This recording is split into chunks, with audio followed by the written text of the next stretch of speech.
Chapter 1054. Today's competition was really strange.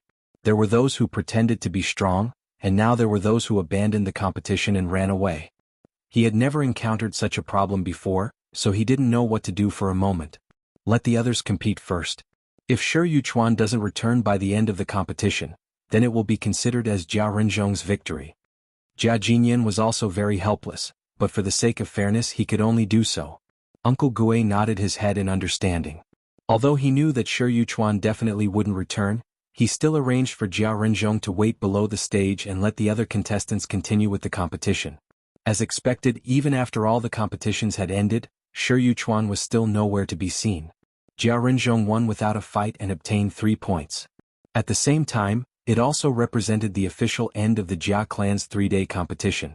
After Uncle Gui announced Jia Renzhong's points, Jia Jinyan stood up and smiled at all the outsiders who came to participate in the competition. He cupped his fists and bowed to all the outsiders who came to participate. He said amiably, "All right, the external competition has ended. Once again, on behalf of the Jia clan, I would like to thank all the disciples from the various sects and clans for coming to the Jia clan to support us. Now please move to the guest hall. My trusted aide will be here to entertain everyone. According to my promise, spiritual jades will be distributed according to the results of the competition." After saying that, Jia Jinyan made a gesture of invitation and sent the guests of the external competition out of the martial arts hall. The guests who came to participate in the competition also knew that what happened next had nothing to do with them, so they walked to the guest hall in groups of 2s and 3s. Some of the friends who were already familiar with each other usually didn't see each other often due to their busy training missions. It was a good opportunity to catch up. Some of the newcomers also wanted to take the opportunity to expand their network. After a while, all the guests in the martial arts hall had left, leaving only the disciples of the Jia clan. Lady Xing had a mission and didn't want to be too far away from Xiao Chen. However, considering that it wasn't appropriate for her to stay here alone, she hesitated for a while and felt that Xiao Chen wouldn't suddenly run out of the Jia clan at this time. Hence, she chose to leave the martial arts hall first.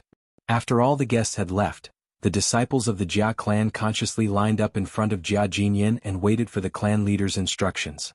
Jia Jinyan swept his gaze across the audience and said solemnly, "After a few days of competition, I believe everyone has a deeper understanding of their own abilities.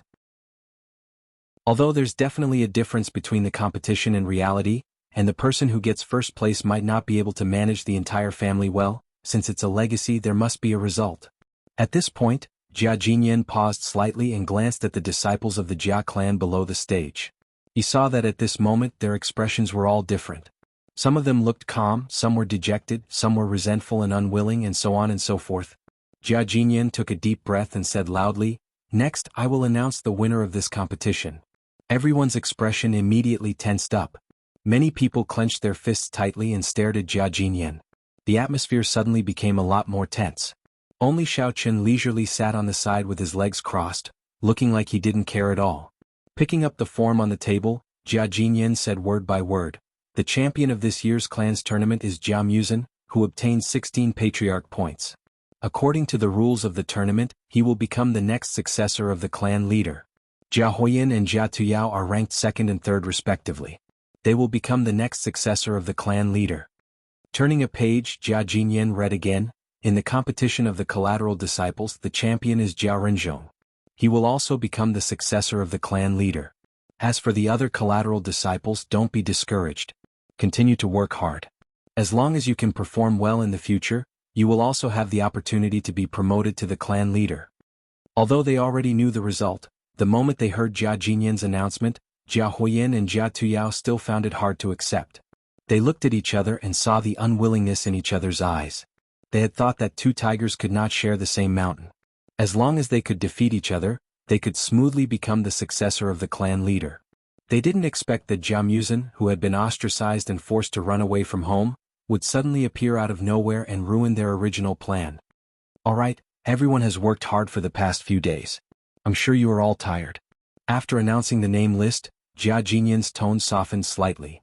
"Tonight, the clan has prepared a sumptuous banquet. Firstly, it is to celebrate the birth of the new clan leader. Secondly, it is to reward everyone. I hope that when the time comes, the disciples of the clan and their external helpers can arrive on time and participate in the banquet. After finishing his announcement, seeing that no one raised any objections, Jia Jinyan packed up his things and prepared to leave the martial arts hall with his trusted aides. "Clan leader, please wait." Jia Jinyan had not gone far when he heard a familiar voice behind him. Jia Jinyan turned his head and saw that it was Xiao Qin walking over. He stopped in his tracks. Xiao Qin walked up to Jia Jinyan, bowed to him and asked with a smile, "I have a question to ask clan leader. Since Jia Muzhen has won, when can he officially become the clan leader of the Jia clan?" "So, Qin, you have quite the guts. This is our Jia clan's matter. Since when is it up to an outsider like you to intervene?" Jia Huiyin was already extremely depressed that he had not become the clan leader's successor. When he heard Xiao Chen's words, he was immediately provoked. Without waiting for Jia Jinyan to speak, Jia Huiyin roared angrily. Jia Tuyao, who was standing at the side, also had a displeased expression. He sneered in a lukewarm tone, "That's right. You have to understand your own identity. You are just an external helper. Do you really think that you are not an outsider? Sai, why is it that every time I want to ask clan leader some questions, you two losers always like to jump out and interrupt? Have you lost your minds after losing the match, or do you really want to show your existence?" Xiao Qin retorted impatiently. He did not ask this question for no reason. After all of Xiao Chen's plans in the future were based on Jia Muzhen becoming the clan leader. However, Jia Jinyan had only announced that Jia Muzhen would become the next clan leader. He had not clearly stated when he would take over. That was why Xiao Qin was a little anxious. After all, his father was still in an abyss of suffering. If he could not find out his father's whereabouts as soon as possible, he was afraid that a long delay would bring trouble. "Forget it, Xiao Qin. Grandfather will naturally make arrangements. He must have his reasons for not letting me directly become the clan leader. Don't be too impulsive." Jia Muzhen pulled on Xiao Chen's sleeve and comforted him softly. Although he could understand Xiao Chen's eagerness to save his father, his grandfather still had the final say in the entire Jia clan. Chapter 1055. If he angered him, not only would Xiao Qin suffer, but he might also lose the inheritance right that he had just obtained. That would not be worth it. Xiao Qin was slightly startled. Only then did he realize that he was a bit too impatient. After all, Jia Muzhen was not the patriarch yet. If he was too impulsive, it was very likely that he would make a fool of himself. "I don't know why you, as an external aide, would ask this question." Although Jia Jinyan was a bit annoyed, he thought that it might be because he did not explain clearly, so he suppressed the anger in his heart and said indifferently, "I will take it that you are concerned about Jia Muzhen, so I can tell you." Glancing at Jia Muzhen, Jia Jinyan explained indifferently, "This time's family competition is a test of individual ability. However, Jia Muzhen still needs a period of time to learn the daily affairs of the patriarch. Only when I feel that he is qualified will he officially inherit the position of patriarch. Are you satisfied with this explanation?" "Oh, so that's how it is. I thought that Jia Muzhen only won a title and did not have any practical use." Xiao Qin nodded. He felt that he was indeed a bit rude, so he cupped his hands at Jia Jinyan and said apologetically, "Patriarch, I apologize for my attitude just now. I hope you don't take it to heart." "Forget it, it doesn't matter. Do you have any other questions? If not, then I will leave first." Jia Jinyan smiled slightly and waved his hand. It seemed that he did not have any intention of blaming him. However, he still secretly kept an eye on him. After all, Xiao Chen's behavior was indeed a bit strange. Looking at Jia Jinyan's back as he left, Jia Muzhen could not help but break out in a cold sweat. He frowned and said softly, "Xiao Qin, I also know that you want to find your father as soon as possible, but you still have to think twice. If you really offend grandfather, I reckon that both of us will not be able to bear the consequences. At that time, all our previous efforts will be wasted." "I know." Xiao Qin nodded. "I am a bit unhappy with your grandfather's way of doing things. However, you can rest assured that I will restrain myself in the future and will not do anything out of line." Although he said so, Xiao Qin still slightly sighed. It seemed that helping Jia Muzhen become the patriarch was only the beginning. There was still a long way to go. "Then let's go back first. Cheng Minjing and the others are still waiting for our good news." Jia Muzhen patted Xiao Chen's shoulder in understanding and consoled him softly, "Don't worry too much. Your father will be fine. Once I get access to the core secrets, I'll definitely help you find out his whereabouts first." Xiao Chen helplessly smiled. Although he was still worried about his father's safety, he also knew that he could only take one step at a time. Therefore he put down his worries and left the martial hall with Jia Muzhen. Tu Yao, you're the one with the most cunning ideas. Can you think of a way to kill Xiao Chen and Jia Muzhen without anyone noticing? Jia Huiyin said viciously as he looked at the backs of the two leaving. Watching Jia Muzhen, who used to be under his feet, climb to his head step by step, Jia Huiyin could imagine how he felt. He had been suffering for too long and he didn't want to endure it anymore. That's not possible, is it? Jia Tuyao hesitated, pondered for a moment and said, Xiao Chen, that kid is very powerful. Even Tang Yuanxing and Bai Songyan were defeated by him. How can the two of us defeat him? Jia Tuyao was a cautious person. He would never make a move before he was sure that he could win. Therefore, Jia Huiyin usually acted in the front, and he preferred to hide behind the scenes and plot. Jia Huiyin curled his lips disdainfully and sneered. He is only at the peak of level 2 Demon Venerable. He is not that powerful. Even if he can defeat Tang Yuanxing, it will be a narrow victory. As long as we find some powerful warriors, we can definitely kill him easily. But we haven't even found out his background. What if he has some powerful backers? What if someone comes to seek revenge after we kill him? If that happens, both sides will suffer and even the Jia family will be killed. Jia Tuyao shook his head disapprovingly. Pa, he's just a cultivator from the mortal world. What backers can he have? Aren't you being too cautious? Jia Huiyin sneered. Silently he thought, you are not cautious, you are just a coward. Jia Tuyao showed the whites of his eyes and said, since you are so confident, why don't you do it yourself? Why do you need my help? But I advise you to be careful. Don't play with fire and burn yourself. If my grandpa finds out that you sent people to kill Xiao Chen and Jia Muzhen, you will be kicked out of the family. I am not interested in taking this risk with you, bye-bye. Jia Tuyao curled up the corners of his mouth and swaggered out of the martial arts hall with his two subordinates. He believed that even if he wanted to kill Xiao Chen, he would have to use his wits. Fighting and killing were not his style. Damn it, why are you pretending? When I get rid of them and become the head of the Jia family, you will be the first one I will deal with. Jia Huiyin stared at Jia Tuyao's back and murmured to himself. At this moment, Xiao Chen and Jia Muzhen had already walked far away, so they didn't know what had happened behind them. However, on the way back, Xiao Chen faintly felt that someone was secretly watching him. Xiao Chen's expression didn't change. He kept talking and laughing with Jia Muzhen, but secretly he released his spirit power and searched around. Although he was injured in the competition in the morning and hadn't fully recovered, it was a piece of cake for Xiao Chen to find a stalker. Soon he found the stalker. Child lady boy, what are you doing sneakily hiding in the bushes? Come out now, don't wait for me to find you. Xiao Chen yelled at the bushes not far away with a confident look. He had guessed that it might be the girl Xing who was following him. However, he didn't expect that this girl was so clumsy that she would hide in the bushes and easily expose her whereabouts. The bushes shook slightly and then there was no more movement. You don't want to come out, do you? Xiao Chen directly walked in that direction and said, I will count to 3. If you don't come out by then, I don't mind letting you have a taste of flying lady boy. 1, 2. Just as he counted to 2, a rustling sound came from the bushes, and a person suddenly stood up, startling Jia Muzhen. How did you find out? I feel that I hid it pretty well. Little Miss Xing stood in the bushes in a daze as she looked at Xiao Chen, who was staring at her, and asked in confusion. Are you going to stand in the bushes and talk to me? Don't you feel uncomfortable being poked? Xiao Chen lowered his chin and pointed at the bushes as he asked with a smile that was not a smile. Miss Xing hesitated for a while but still walked out. There were still a few leaves stuck to her hair, making her look silly and adorable. She grabbed Xiao Chen and asked anxiously, Tell me quickly, how did you know I was here?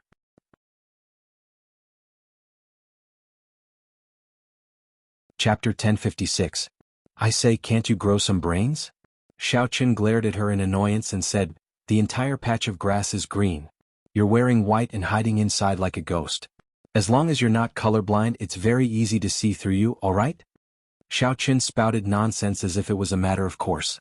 Since little Chick Xing didn't know that he was a cultivator, no matter how he tried to explain it, it would be enough. Little Chick Xing looked down at her clothes and then back at the grass. It seemed like it was really the case. She was instantly speechless. She didn't doubt Xiao Chen's words at all. She didn't even notice that the sky had darkened. There was no way she could tell if there were any other colors in the grass. All she felt was a huge sense of defeat. She stood there dumbly, not knowing what to say. By the way, what's the meaning of that green leaf on your head? Xiao Chen pointed at little Chick Xing's head and thought for a while with his chin in his hand. With a face of realization he said, Oh, I understand. It must be because Ling Qinshui was stolen by me, so you want to put some green on your head in order to gain sympathy from others, right? You don't say. It's quite appropriate. You. Little Chick Xing's expression changed. She anxiously stomped her feet and didn't have time to explain. She quickly removed the leaves from her head and glared angrily at Xiao Chen. Her cheeks were puffed up with anger. What about you? Do you know how to speak properly? Xiao Chen glanced at little Chick Xing. He suddenly felt that this girl was quite cute when she was angry. If she could change back into female clothes, her appearance wouldn't lose to miss. Nothing. Important things must be repeated 3 times. Little Chick Xing said through gritted teeth. Xiao Chen almost burst out laughing. What kind of F***king logic was this? He simply waved his hand and directly asked, "All right, let's not talk about these useless things. Why are you looking for me? Don't tell me you're here to put on a show for me?" "I'm here too." Little girl Xing was a little flustered, her little eyes darting around. She never expected that she would be exposed, so she couldn't think of an excuse. Xiao Chen wasn't in a hurry. He was calm and unruffled as he looked at Miss Xing. From time to time he would chat with Jia Musen. He looked very carefree. Miss Xing thought for a long time but still couldn't think of a suitable reason. She didn't dare to look at Xiao Chen's face, so she lowered her head more and more. Her gaze inadvertently fell on a small package tied to her waist. Inside the bag was the reward he had just received, 10 pieces of spiritual jade. "All right. I'm here to ask for your spiritual jades. Hurry up and compensate me with the remaining 10 pieces of spiritual jades." Xing Yo suddenly thought of an excellent excuse. She immediately stretched out her hand and placed it in front of Xiao Chen as she spoke in a righteous manner. "You're right. What the hell? Ridiculous." Xiao Chen pushed away little Lady Xing's hand and glared at her. "How did I owe you spiritual jades? Speak clearly. Don't think that just because you're a transvestite, I won't dare to beat you up. Of course you owe me." Little Lady Xing angrily protested. "Originally, with my strength, I could have won the external competition in the afternoon. That way I would have gotten 20 pieces of spiritual jades.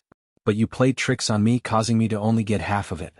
Therefore you must compensate me with the remaining 10 pieces of spiritual jades." After she finished speaking, little Lady Xing specially took out the bag of spiritual jades and waved it in front of Xiao Chen to increase the credibility of her words. "Deep Well Ice, you're too lacking in manners. You admitted defeat on your own, yet you're blaming me?" Xiao Chen looked at the spiritual jades in the bag in front of him. Suddenly, his heart skipped a beat and he reached out to snatch it. "What are you doing?" Little Lady Xing was shocked and reached out to take it. However, Xiao Chen retracted his hand and turned to leave. As he walked, he said slowly, "I'm going to take these spiritual jades for myself. You won't be able to use them anyway, so don't waste them. I'll return them to you after some time." Xiao Chen was planning to obtain some spiritual jades to break through to the next cultivation level. Although 10 pieces were far from enough, it was still better than nothing. No matter how small a mosquito was, it was still meat, right? "You're too unreasonable. Who said that I can't use them? Hurry up and return the spiritual jades to me." Little Lady Xing was furious. She immediately rushed towards Xiao Chen and tried to snatch the bag back. She had originally planned to save the spiritual jades and wait until she had 100 pieces. Then she could enter the honored realm and increase her cultivation level. In the end, she did not expect that it would be snatched away by Xiao Chen. "Since it's already in my hands, it's mine now. If you have the ability, come and take it." Xiao Chen saw that little Lady Xing was blocking his way, so he deliberately raised his right hand and chuckled. He was already very tall to begin with, and with the length of his arms he was almost 2 meters tall. Normal girls wouldn't be able to reach him at all. Even if Miss Xing was taller than normal girls, she was still far behind Xiao Chen. As expected, little Lady Xing stood on her tiptoes and tried a few times. However, she discovered that no matter how she stretched out her hand, she could not touch the bag in Xiao Chen's hands. Instead, she received a mocking look from Xiao Chen. Instantly, she became angry and anxious. She didn't care about her dignity anymore. She directly flew towards Xiao Chen's body and pulled his right hand down with all her might. "Damn it, isn't it just 10 spiritual jades? Is there a need to be so desperate?" Xiao Chen really did not expect little Lady Xing to make such a move. Caught off guard, he was pushed backwards by her. Luckily, he managed to take a step in time to stabilize himself. Otherwise, he would have fallen flat on his back. However, Xiao Chen's right hand was still firmly held in the air. Although the bag containing the spiritual jades was shaking violently, it was not snatched away. Jianghu, who was standing at the side, was also stunned. He did not expect little Lady Xing to be so bold. For such a small amount of spiritual jades, she dared to throw herself at Xiao Qin. Wasn't she too fierce? She was practically like a child. Stupid Xiao Qin. Smelly Xiao Qin. You scoundrel, return the spiritual jades to me. Whoa. Little Lady Xing's eyes turned red as she cried out loud. She subconsciously clenched her fists and used all her strength to hit Xiao Qian's body. She said with an aggrieved voice, "These 10 spiritual jades are very important to me. You can't take them away. Otherwise I won't be able to go to the honorable realm, woo woo woo." Hiss. Let's talk things out. Why are you crying for no reason? Xiao Qin was a little stunned as he looked at little Lady Xing, who had lost control of herself. Her body softly leaned against his body. Although the feeling was quite comfortable, Xiao Qin really could not stand a woman clinging to him and crying. After all, he did not have any deep grudges with little Lady Xing. Thus, when he saw her crying like a pear blossom, his heart inevitably softened. Most importantly, Xiao Qin had just been injured in the morning. Little Lady Xing had pounced on him and hit him a few times. His wound was already a little painful. However, looking at the current situation, he could only endure it for now.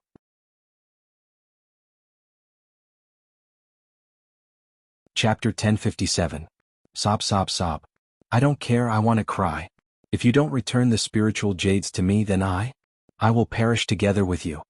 Xing shook her head with all her might and hammered a few more times. She realized that Xiao Qin had no intention of letting go and could only hold on to his right hand with all her might. She cried and yelled at him. "Oh, all right, I will return it to you, all right? Hurry up and get down first. What is this? If someone sees this, they will misunderstand. Those who don't know might think that I like men." Xiao Qin sighed helplessly. Fortunately, after so many days of competition, everyone was exhausted and had gone back to rest. At this time there was no one else passing by. Otherwise, if they saw this scene, they might really think that he was a pervert. "No. Give me the spiritual jades first, otherwise I will not go down." Xing Niu tugged at Xiao Qin's clothes unrelentingly. Xiao Qin was angry and amused at the same time. He shook his head and handed the pouch to Xing Niu. Here. Isn't it just 10 spiritual jades? This young master doesn't care about these things of yours. Hurry up and take them back."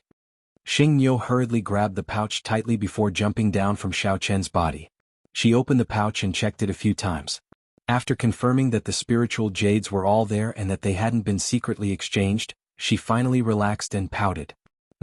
"Now that you have climbed up the big tree that is the Jia family, of course you don't care about these spiritual jades. However, to me these are priceless treasures." "Lady boy, cough, young Master Xing, I would like to ask you a question." Jianghu saw that Xing Niu had finally calmed down and couldn't help but ask in bewilderment. "Your Awakening Heavens sect is the leader of the demonic sects in the martial arts world. Furthermore, with your cultivation, if you want to go to the honorable realm to cultivate, the sect should be more than happy. Don't tell me that the sect leader won't provide spiritual jades to you?" He was indeed very surprised. From what Xing Niu had said, it seemed that if she wanted to go to the honorable realm, she would have to prepare spiritual jades herself. "What do you know?" Xing Niu tied the pouch again and put it back on her waist. However, after some thought, she took it off and stuffed it back into her clothes. She said with a sullen face, "In the Awakening Heavens sect, only the direct descendants have the right to enjoy the sect's resources. Everyone else has to provide the sect with their own value in exchange for spiritual jades or cultivation resources. We are a sect that emphasizes the survival of the fittest, unlike a large clan like the Jia family. You can send whoever you want to go. Tiske, looks like you're having a hard time too." Xiao Qin smacked his lips and teased, "Why don't you stop staying in Awakening Heaven Gate and come over to be my assistant?" T. When the time comes, you can have as many spirit jades as you want." Xiao Qin felt that although this Xing chick was a little silly, her strength was still considered outstanding. If he could rope her in, she might be of great help in the future. "Don't even think about it. I won't help a rascal like you." Little girl Xing wrinkled her nose at Xiao Qin and pouted, "You always bully me. Just now you purposely scared me and even stole my spiritual jades. Who knows if you will do something even more outrageous in the future. Besides, Awakening Heaven sect has done me a great favor. I will absolutely not betray sect master. It's up to you whether you want to come or not. I'm just asking casually. I don't want to bring a crybaby like you who only knows how to cry when encountering something trivial. Otherwise, I'll be killed by your noise sooner or later. Xiao Chen shrugged and looked indifferent. In any case, it was just a sudden thought just now. He didn't expect that Chick Xing would listen to him obediently, so he didn't really care. Isn't it all because of you? Little Miss Xing recalled what had just happened and hurriedly wiped away the tears on her face. She pointed her finger at Xiao Chen and was so angry that she couldn't speak. Don't talk about me. Since I'm still in a good mood, hurry up and go back to where you came from. Seeing a transvestite like you makes me feel annoyed. Xiao Chen couldn't be bothered to talk to her anymore and waved his hand to dismiss her. Smelly Xiao Chen, what's so great about you? Wait until I enter the honorable realm and become an honorable, I'll come back to teach you a lesson. Just you wait. Little girl Xing snorted angrily. She was afraid that Xiao Chen would change his mind and come to steal her spiritual jades again. Her figure flashed and she ran towards the nearby forest. After little Miss Xing left, Xiao Chen's breathing became chaotic. He couldn't hold it in any longer and coughed a few times while clutching his chest. He then spat out a mouthful of blood and his face became deathly pale. It was obvious that the injuries from the morning had acted up again. Xiao Chen, what's wrong? Jianghu wanted to tease Xiao Chen a bit more, but when he turned around and saw the scene in front of him, he jumped in fright. He immediately took out a porcelain bottle from his robes and poured out a colorful healing pill. He then handed it to Xiao Chen. Come eat this pill. This is a life-saving pill my grandfather gave me. It will definitely help your injuries. It's alright, don't waste the pill. Xiao Chen did not take Jianghu's pill. Instead, he waved his hand and said, I've not fully recovered from the injuries I received this morning. That transvestite girl just hammered me a few times, so my internal organs were shaken. Let me recover first and then go back to rest. After speaking, Xiao Chen closed his eyes and rested for a while. His face finally regained some color. When he opened his eyes, he couldn't help but rejoice in his heart. Luckily, little Miss Xing was only fighting over the spiritual jades and didn't want to fight with him. Otherwise, based on his current condition, he might not even be able to defeat her. It's good that you're fine. You almost scared me to death just now. Let's go back quickly in case that transvestite comes looking for trouble again. Jianghu heaved a sigh of relief and frowned. He looked around vigilantly before supporting Xiao Chen and walking towards his courtyard. However, what the two of them did not expect was that little Miss Xing did not go far. After she ran into the nearby forest, she hid and secretly observed Xiao Chen. Because Xiao Chen's injuries had relapsed, he had already retracted his divine sense. Therefore he did not notice this situation. When little Miss Xing saw Xiao Chen vomit blood, her expression froze. She lowered her head and pondered for a while before carefully following after him. After returning to his room, Xiao Chen rested for an hour. Although he had suppressed his surging qi and blood and did not feel as uncomfortable as before, the stagnant injuries in his body still did not improve. Xiao Chen sighed deeply. He thought that the most important thing right now was to quickly find enough spiritual jades to increase his cultivation level. If he could increase his cultivation level, his injuries would naturally heal without medicine. After thinking about it, Xiao Chen felt that if he wanted to obtain spiritual jades, the most direct way was to go to the heavenly jade mine. Only there he could absorb spiritual jades at the fastest speed and in the largest amount to increase his cultivation level.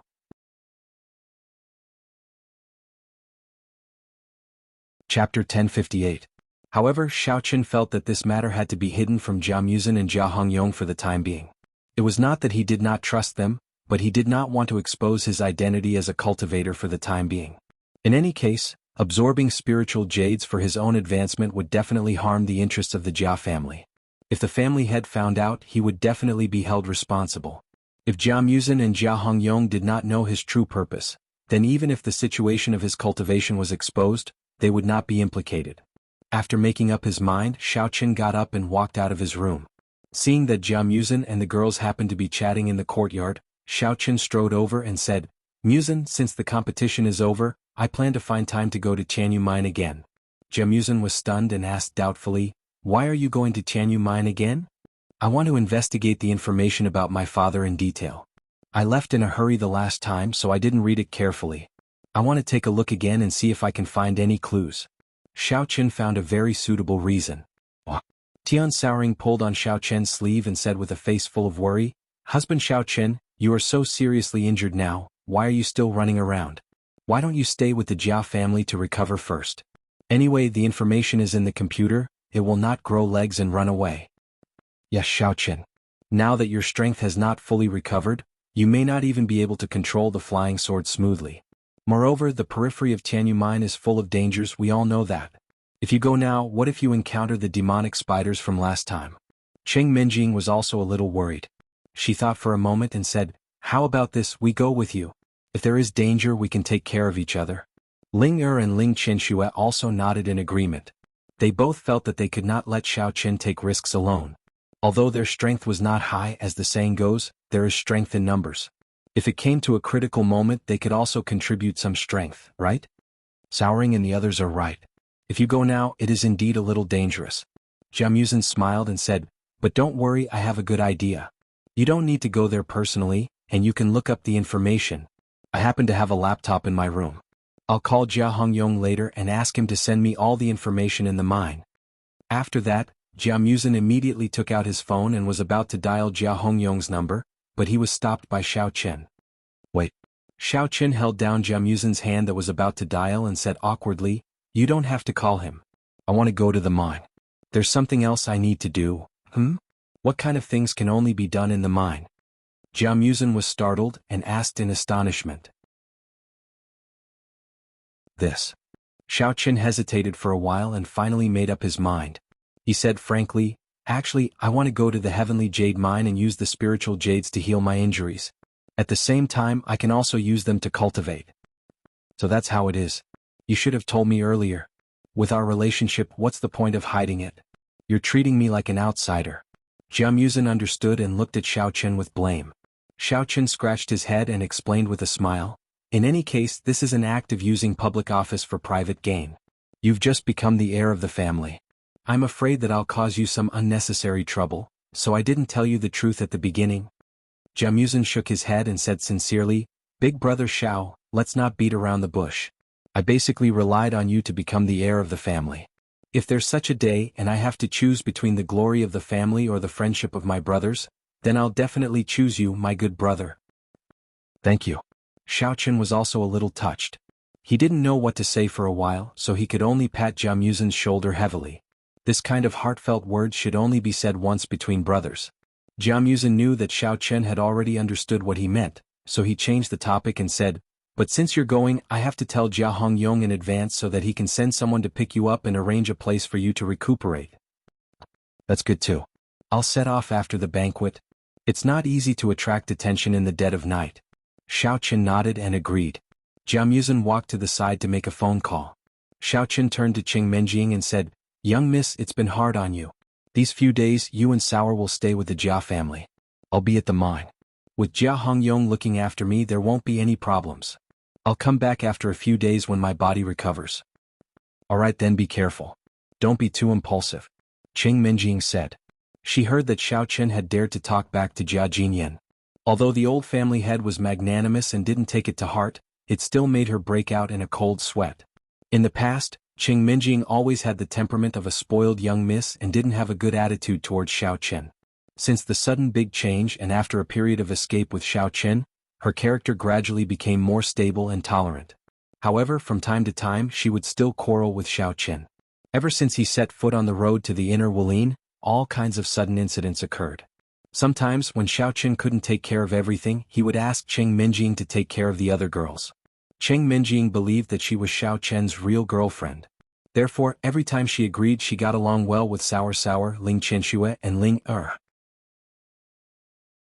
Her care and concern for Xiao Qin also quietly increased. It had been a long time since she threw a spoiled temper. Sigh, the Jia family is so boring. It's not fun at all. Jiamuzhen, that four-eyed guy, is also boring. Now Xiao Qin's husband is going to be away for a few days. It seems like Sister Sour's days are going to be tough. Tian Sour sighed helplessly. She gazed into the distance with a face full of melancholy. The inner Wulin was really too boring. She was starting to miss the rich and colorful life in the secular world. Sour, it's not right for you to say that. It sounds like Ling Er and Qianxue are ganging up to bully you. Cheng Minjing rolled her eyes mischievously and poked Tian Sour's nose in annoyance. That's right. We usually treat you so well. I didn't expect you to say such heartless words. Too sad. It seems like I have to teach you a good lesson this time. Ling Er rolled up her sleeves, revealing her white and smooth arms. She gave Ling Qianxue and Cheng Minjing a look and said with a smirk, "Qianxue Minjing, let's go together and give Sour a taste of some pain." Eh. I've wanted to teach her a lesson for a long time. Cheng Minjing was exactly what she wanted. She agreed immediately and pounced forward. Her left hand grabbed Tian Sour's wrist and her right hand huffed and scratched Tian Sour's small waist.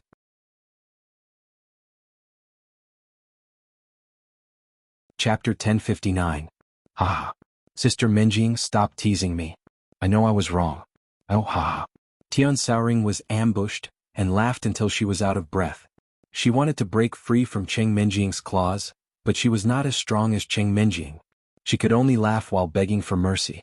Ling Er also joined the battle at this time and went straight to Tian Souring's armpit. She laughed and gasped and tears were about to come out. Oh. Help, Qianxue, help me. Tian Souring couldn't break free no matter how hard she tried. She could only ask for help from Ling Qianxue, who was usually the most obedient. Seeing that Ling Qianxue didn't bully her for a long time, she quickly shouted for help. Cheng Minjing also turned her head to see why Ling Qianxue didn't join in. As a result, she found that this little girl had plucked a dog's tail grass from some corner of the garden and then went straight to Tian Souring. She took off her shoes and socks and kept stroking the dog's tail grass on the soles of her feet. Oh, it's so itchy. Tian Souring really collapsed this time. She didn't know whether to laugh or cry as she protested, "Qianxue? You are too two-faced."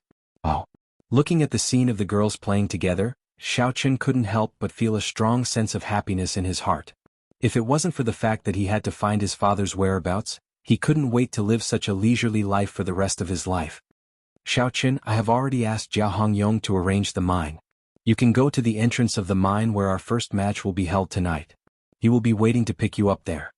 Jianghu put down his phone and walked over from the side. "Okay."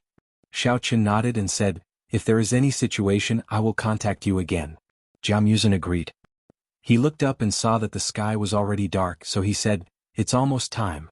Shouldn't we go to the banquet together? Go early and finish early. You still have to hurry tonight." "Let's go." Xiaochen turned his head and called out to the girls who were still playing, "Ladies, stop playing.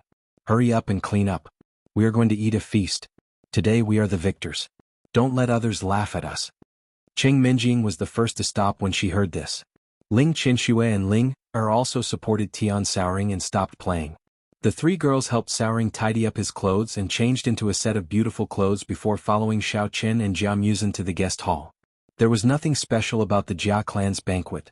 It was nothing more than a speech by the Jia clan's patriarch, Jia Jinyan, to congratulate Jianghu for winning the championship. Then he said a few words of encouragement to the other disciples. He also thanked the disciples of the other sects who had come to participate in the competition. He knew that after a day of physical exertion, everyone was basically starving. Without saying much, he announced the official start of the banquet. Everyone buried their heads and ate bitterly for a while before the atmosphere gradually relaxed. The disciples of the Jia clan chatted with the foreign aide and today's guests. They joked with each other from time to time. The atmosphere was very harmonious. After 3 rounds of wine and 5 dishes, many middle-level members of the Jia clan knew that Jianghu had won the championship. They took the initiative to come over and toast to him. Even people from other sects came over to curry favor with him. Everyone knew that although Jianghu was only an heir now, it was only a matter of time before he became the patriarch. They might as well strike while the iron was hot and build a good relationship with him first. He would definitely be useful in the future. Jianghu's alcohol tolerance was relatively low. However, when others came to toast him, it was not appropriate for him to decline. He could only chat with them, crack some jokes, drink a few cups with them and send them away. Moreover, he was very clear that after he officially took office, there would definitely be more such social engagements. He couldn't avoid them even if he wanted to. It was better to practice now. Meanwhile, Xiaochen, who was sitting beside Jianghu, was chatting with a few girls. Those girls seemed to be reluctant to let him leave. They pulled Xiaochen and whispered their heartfelt feelings. From time to time they would tease him and flirt with him. Even the young mistress, who was usually rather reserved, relaxed her nerves after drinking a few glasses of wine. She started to flirt with Xiaochen, openly showing off their affection. Just as Xiaochen's table was bustling with noise and joy, there were 2 people not far away who were staring at him. One of them was Miss Xing, who was sitting in the guest area. She looked at Xiaochen with a complicated expression. Although there was no change in her expression, there was a hint of solemnity. The other person was the ashen-faced Jia Huoyan. He was currently glaring fiercely at Xiao Chen and Tian Sotsong. Every time the two of them unknowingly displayed their affection, he would gloomily gulp down a few glasses of wine. However, Xiao Chen and Tian Souring seemed to be unaware of it. The more Jia Huoyan looked, the angrier he got. He wanted nothing more than to rush over and slap him to death. "Huoyan, don't drink so much." Upon seeing this, Jia Yubian sighed. He patted Jia Huoyan's shoulder and consoled him. "I know that you are feeling very unhappy about losing in this large competition and not being able to become the successor. However, as you can see now, Jia Muzin and Xiao Chen are in the limelight. Why do you need to provoke them at this time when the wind and the waves are the fiercest? People will definitely gossip." "Father, I understand what you mean. However, I just can't take this lying down." Jia Muzin clenched his fists tightly and said unwillingly, "Jia Muzin is a bastard. He has no parents and is a coward. Why should he be the family head? How much has he contributed to the Jia family compared to me?" Jia Huoyan raised his head and gulped down another cup of wine. His bloodshot eyes stared fixedly at Xiao Chen. Suppressing his anger, he said, "And that brat surnamed Xiao, he actually dared to flirt with my fiancée in public. He clearly doesn't take me seriously. I must King kill him. Otherwise, I won't be able to dispel the anger in my heart." "Isn't it easy to kill Xiao Chen? We just need to find an opportunity to get rid of him." Jia Yubian's expression was gloomy. His gaze constantly wandered between Xiao Chen and Jia Muzin. He said sinisterly, "However, we can't touch Jia Muzin for now. That brat is now a big shot in the Jia family. Furthermore, he is highly regarded by your grandfather. If we act ruthlessly against him now, it will be too conspicuous. We can only act from another angle." Although Jia Yubian was also very dissatisfied with Jia Muzin and his group, he was still a generation older and had much more experience in life. Therefore, he wasn't as impulsive as Jia Huoyan and knew how to judge the situation. "Chem? Father, could it be, you already have a plan?" Jia Huoyan was stunned when he heard this. Although he was drunk, his mind was still quite agile. He could hear the hidden meaning in Jia Yubian's words and couldn't wait to ask. "It can't be considered a plan. It's just a preliminary idea." Jia Yubian withdrew his gaze from Jia Muzin and said indifferently, "However, we definitely can't implement it now. We still have to see how Jia Muzin performs in the future. Unless it's absolutely necessary, I also don't want to shed all pretense of cordiality. In short, let's just wait and see."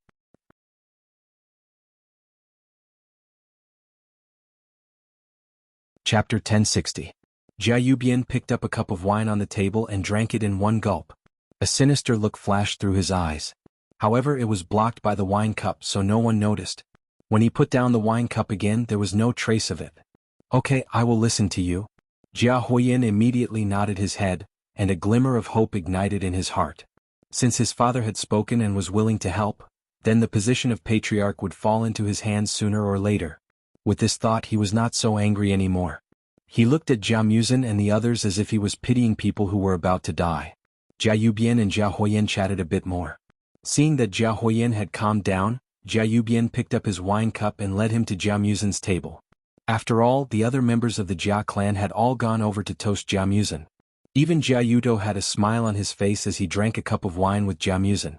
Jia Yuto felt that as an elder, no matter how unwilling he was, he still had to put on an act. After the banquet ended smoothly, Xiao Chen returned to his room and packed his luggage. He found the girls and said goodbye to them one by one. He also said a few words to Jia Muzin before sneaking out of the back door of the Jia clan. Xiao Chen originally wanted to use the flying sword as a means of transportation. However, after trying a few times, he discovered that he was unable to stabilize the sword due to his injuries. He could only helplessly give up on this idea and run to the heavenly jade mine. If he accidentally fell off the flying sword, it would be too much of a loss. However, before running far, Xiao Chen felt that someone was sneakily following him from behind. Even without turning around to confirm, Xiao Chen knew that the person following him was without a doubt little Chick Xing.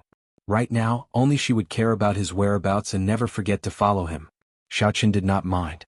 He was almost used to little Chick Xing's existence. Anyway, his strength had not recovered and he could not do anything to her. If she liked him, then let her follow him. If he encountered any danger, she would be a good bodyguard. After running for about half an hour, Xiao Chen used the Big Dipper to determine the direction of the heavenly jade mine.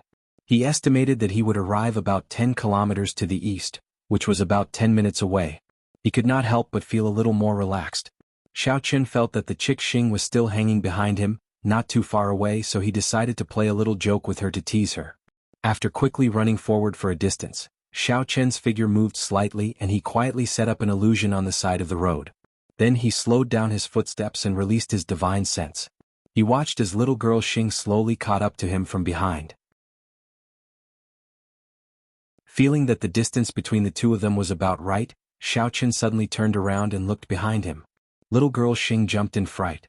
In her shock, she hurriedly dodged and hid in the forest by the side of the road, trying to hide behind a large tree. Bang!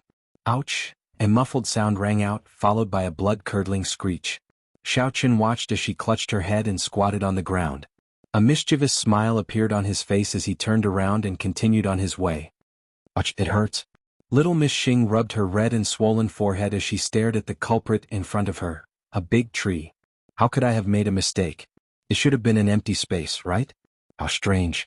Little Miss Xing muttered to herself. She was very puzzled. Just now, she clearly saw the position of the big tree before dodging.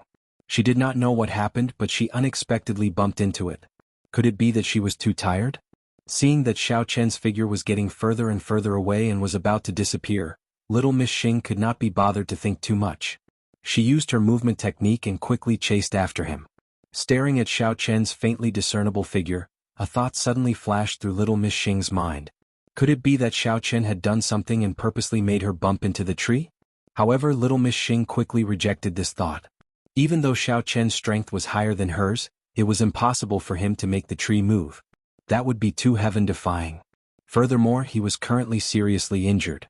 It was even more unrealistic. Quickly arriving at the entrance of the heavenly jade mine, Xiao Chen looked around and released his divine sense to make sure that there was no one else following him other than little Miss Xing. Thus, he imitated the cuckoo bird's call 3 times. This was the contact signal that Jia Muzhen and Jia Hongyuan had previously agreed on. Hero Xiao, I'm here. Jia Hongyong had been waiting inside the mine for a long time. When he heard the signal, he immediately ran out and waved his hand enthusiastically at Xiao Chen. Hello, big brother Jia Hongyong. Jia Muzhen should have told you that I will be staying in the mine for a few days. I'll have to trouble you with everything. Xiao Chen walked over with a smile and cupped his hands towards Jia Hongyong as he spoke politely. Hero Xiao is too polite. You are an honored guest invited by young Master Mu Senator naturally. You are also an honored guest of mine, Jia Hongyong. It is my honor to be able to serve you and young Master Mu Sen. Previously, the mine was only stabilized because of you. Jia Hongyong quickly waved his hand and said respectfully. He was now very glad that he had bet on the right treasure during the chaos in the mine. Although Jia Muzhen had once run away from home in dire straits, he was now the rightful successor to the family head. Moreover, he already knew that his nephew had become Jia Muzhen's confidant. He couldn't help but feel even happier. It seemed that his family would definitely prosper in the future. According to the rules in the Jia family, only the descendants of the elders could be considered direct descendants. Jia Renzhong was a collateral descendant. Since both his parents had passed away, he could only follow Jia Hongyong, the deputy steward of the mine. Normally he would be looked down upon. However, in the future, Jia Renzhong's descendants could also become direct descendants and enjoy the treatment of direct descendants. Even if Jia Hongyong was still only a steward and his identity would not change, with Jia Renzhong's filial nature, he would definitely let Jia Hongyong enjoy the honor. After suffering for so many years, this time he could finally turn things around. Moreover, even without Jia Renzhong, with Jia Muzhen becoming the successor to the family head, Jia Hongyong felt that his position as the substitute steward of the mine would soon become the official one. Therefore, he was extremely respectful to Jia Muzhen's right-hand man, Xiao Chen, and did not dare to slight him in the slightest. Alright, let's not talk too much. First, bring me to the mine and then get me some spiritual jades. You don't have to look for those polished ones.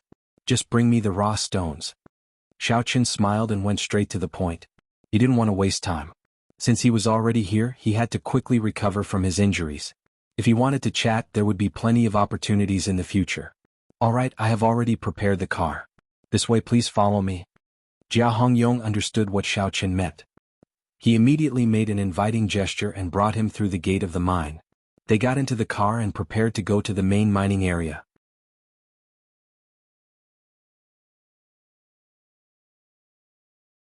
Chapter 1061. Why did this scoundrel come to the heavenly jade mine? After the two of them walked far away, little girl Xing walked out of the shadows while muttering to herself. Although she was a bit confused, she still followed them. However, she hadn't even taken a few steps when she suddenly heard the sound of a car starting up. Her heart instantly jumped and she quickened her steps to the entrance of the mine. Just as she was about to look for the source of the sound, she was shocked to see an off-road vehicle kicking up a cloud of dust and speeding towards the east. Cough cough cough. Caught off guard, little girl Xing choked on a few mouthfuls of dust. She covered her mouth and frowned. Although she was extremely unwilling, she still used her movement technique and followed the direction of the off-road vehicle. Xiao Chen sat comfortably in the car and played with his phone while using his divine sense to monitor little girl Xing's movements. He saw that she was coughing from the dust and her face was covered in a layer of black dust. Her originally handsome and fair face now looked like a refugee. He couldn't help but feel that it was a bit funny. Damn Xiao Chen, you big bastard. As a cultivator you actually have to ride in a car. I'm so angry. Cough cough cough. Little girl Xing stared at the off-road vehicle and curled her lips as she complained. But after saying a few words, her throat was choked by the dust. She quickly took out a handkerchief and covered her mouth. She didn't dare to say another word and could only silently follow the off-road vehicle. Her heart was extremely angry. After driving for another 10 minutes, the off-road vehicle arrived at the main mining area. Jia Hongyong got off the vehicle and brought Xiao Chen into a room that had already been cleaned up. He personally brought over a large pile of unpolished spirit jade ore. He knew that Xiao Chen was about to use it, so he didn't say anything and simply took his leave. Although he was also very curious as to what Xiao Chen needed so many spirit jade ore for, since Xiao Chen wasn't willing to reveal it, Jia Hongyong didn't ask any more. In any case, it was young Master Jia Muzin's orders. He only needed to take care of the people. What does Xiao Chen need so many spirit jades for? Could it be to treat his injuries? At this moment, little Miss Xing had already rushed to the vicinity. She found a secluded place to hide and happened to see Jia Hongyong give a bag of spiritual jades to Xiao Chen. She felt a little puzzled. When she saw the scene of Xiao Chen vomiting blood, she wanted to report it to Elder Sunday. However, just as she was about to make the call, she stopped. Little Miss Xing was a little uncertain. In her memory, every time Xiao Chen was injured, he would recover very quickly. In fact, when he was in the demonic star sect, he could even help her heal. Filled with suspicions, young Lady Xing didn't dare to act blindly without thinking. After hesitating for a long time, she put away her phone. If the information was wrong and Xiao Chen recovered after reporting, she would be scolded by Elder Sun again. That would be too unlucky. After calming down and carefully observing for a while, little Miss Xing saw that Xiao Chen had placed all the spiritual jades by his side. Then he closed his eyes and seemed to be circulating his mental cultivation method. Just like how he usually cultivated, he sat cross-legged quietly. The spiritual jades by his side also emitted a faint glow. Time passed minute by minute. Just as little Miss Xing was starting to feel a little impatient and wanted to go absent-minded, she suddenly realized that the glow of the spiritual jades by Xiao Chen's side was much fainter and fainter. What situation was this? Little Miss Xing immediately focused her attention and focused on observing the spiritual jades. She saw that after the last bit of light from the spiritual jades dissipated, the spiritual jades that had almost turned into rocks had all shattered and turned into a pile of powder that scattered on the ground. Little Miss Xing couldn't help but suck in a breath of cold air. It couldn't be. Could it be that Xiao Chen was using spiritual jades to cultivate? Why had she never heard of such a cultivation method before? Could it be that the mental cultivation method he cultivated was different from others? Just as little Miss Xing was at a loss, Xiao Chen let out a breath of turbid air and opened his eyes. He looked at the shattered spiritual jades around him and shook his head helplessly. The grade of these spiritual jades was too low and there were too few of them. The energy stored within the spiritual jades was simply not enough for him to cultivate and break through. Even his injuries weren't able to heal much. It seemed like he had to find more high-grade spiritual jades. After making up his mind, Xiao Chen cleaned up the spiritual jades in his room and put on his clothes before walking towards the mine. Before he walked far, Xiao Chen felt that little Miss Xing was hiding behind a rock not too far away. She was sneakily staring at him. Xiao Chen frowned slightly. He didn't set up an illusion just now, so little Miss Xing must have seen the scene of him using the spiritual jades to cultivate. What should he do with her now? Since this last knew his secret, it was actually very dangerous to keep her here. However, he couldn't kill her to silence her. Towards this classmate of little Miss Xing, Xiao Chen had mixed feelings. Although Xiao Chen had set up an illusion during the competition and smashed the little person to scare her, he didn't really have the intention to kill her. Even if he snatched her spiritual jades, it was just a joke. In the end, he still gave it back. No matter what, when they were being chased by Ma Wuxia, she had also saved him and the young Mississippi. How could he make a move on his benefactor? Xiao Chen shook his head. Forget it. Since little Miss Xing didn't report this matter to her sect, then he should just ignore her for now. The most important thing now was to find high-grade spiritual jades to cultivate with. Hey, were you kid? This is a restricted area of the mine. You are not allowed to wander around. Hurry up and get lost. Just as Xiao Chen was deep in thought and walking forward, he was suddenly blocked by a burly guard. The guard stared at him with widened eyes and berated him loudly. Oh, I was just walking around and wanted to see the scenery. Can't I? Xiao Chen was a little depressed and said casually. He also blamed himself for being too careless. He forgot to inform Jia Hongyong before coming out. This was a little troublesome. Nonsense. This is a high-grade mine. It's all mountains and rocks. What scenery is there to see? The guard rolled his eyes in annoyance and sized up Xiao Chen's attire. Seeing that he didn't look like one of the miners nearby, he waved his hand and impatiently dismissed him. All right, hurry up and go back to where you came from. Don't wander around here blindly, otherwise don't blame me for being rude. If that's the case, I'm going to the high-grade mine. You don't need to care so much. Just pretend that you haven't seen me. When the time comes, Jia Hongyong will explain it to you. Xiao Chen couldn't be bothered to talk to the guard. He shrugged his shoulders and walked towards the mine. Unexpectedly, he was stopped by the guard again. You have quite a lot of guts, huh? Didn't you hear what I said? You even dare to use Deputy Steward Jia to threaten me. Are you itching for a beating? See how I will deal with you. The tall and sturdy guard grabbed Xiao Chen's collar and clenched his fist, ready to punch him.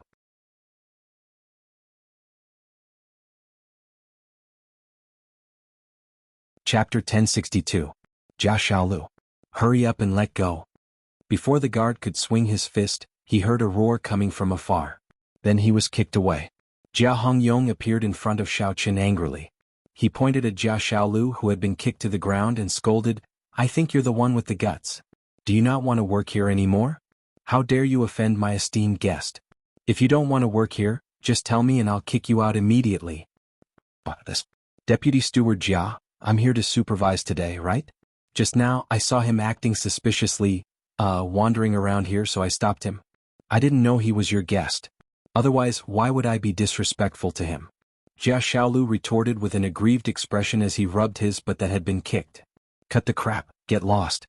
Jia Hongyong glared at Jia Xiaolu, then turned to Xiao Chen and said respectfully, Hero Xiao, I'm sorry I didn't teach my men well. They're too insensible. Please don't lower yourself to their level. It's fine. Actually, I was in the wrong too. After all, this is the place you are in charge of.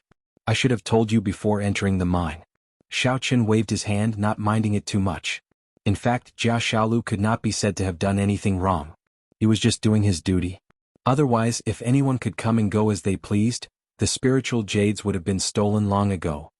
Hero Xiao, you're so forgiving. Jia Hongyong did not boast because of this. He still bowed humbly and said, You're going to the mine, right? Do as you please, do as you please. I'll go and explain to the guard now, lest there be any more misunderstandings and delay Hero Xiao's business. After that, Jia Hongyong dragged Jia Xiaolu, who had just gotten up, to a corner not far away. It seemed like he was going to lecture him. Xiao Chen couldn't stop him in time. He smiled helplessly and blamed himself in his heart. After all, he was the one who acted recklessly and caused the loyal Jia Xiaolu to be reprimanded. He was too embarrassed. It seemed that he would have to be more careful in the future. Thinking of his own thoughts, Xiao Chen turned around and walked into the mine. On the other side of the forest, Xing's head popped out.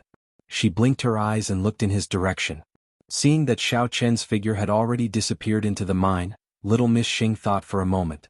Taking advantage of the fact that there was no one guarding the entrance of the mine, she decisively chased after Xiao Chen. She wanted to see what exactly Xiao Chen was going to do. Jia Hongyong was scolding Jia Xiaolu, while Jia Xiaolu's head was lowered. Neither of them noticed that a pretty figure flashed by and entered the mine. Deputy Manager, I really didn't do it on purpose.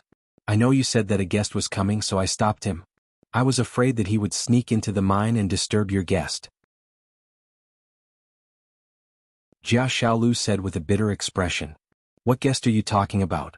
How come I didn't know that a guest was coming? Did anyone enter the mine just now? Jia Hongyong snorted and looked coldly at Jia Xiaolu as he asked expressionlessly. What? That man just now. Jia Xiaolu was startled. He wanted to argue, but he saw Jia Hongyong looking at him strangely. He immediately swallowed the second half of his sentence. Which man? Jia Hongyong asked again slowly. If this brat still didn't understand, then he had to take some measures. Jia Xiaolu didn't know what suddenly happened, but he suddenly realized something and said, Yes, yes, yes. No guest came and no one entered the mine. I didn't sleep well last night, so my eyes were playing tricks on me. And you're smart. Remember, don't say things you shouldn't say and don't look at things you shouldn't look at or else.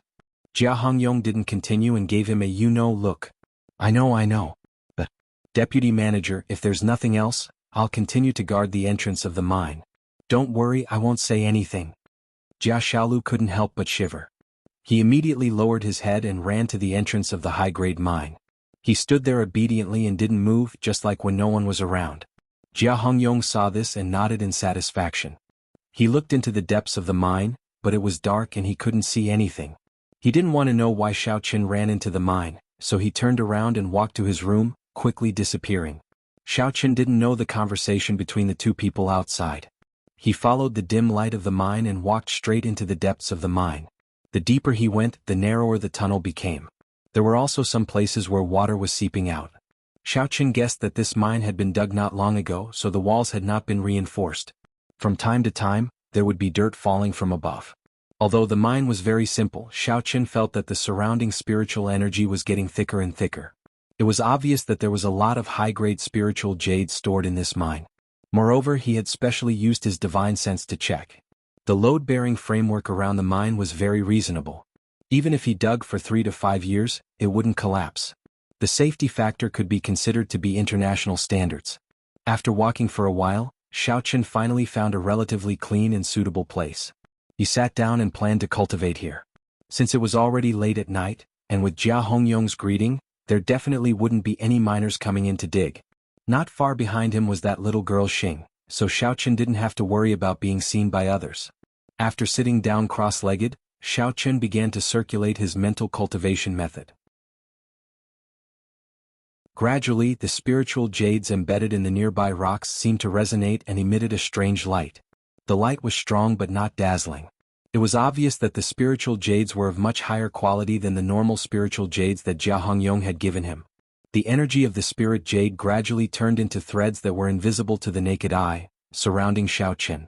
As the speed at which he circulated his mental cultivation method increased, those threads were like a silkworm cocoon, tightly wrapping around his body. Little girl Xing, who was hiding nearby, was scared silly. She had never seen such a scene in her life.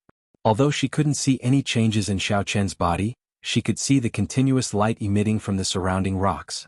She could also feel the strong waves of energy continuously surging towards Xiaoqian's location. Xiaoqian didn't care about the situation around him at all. He continued to crazily absorb the threads of energy around him. The seemingly inexhaustible energy continuously flowed into his body. He could feel the injuries in his body gradually recovering, and there was a feeling that he was about to break through. After an unknown amount of time, the light emitted by the spiritual jades gradually weakened.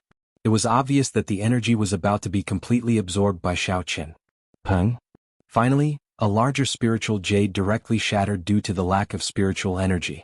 It became a useless piece of jade and fell from the cracks in the rocks. When it hit the ground, it turned into powder.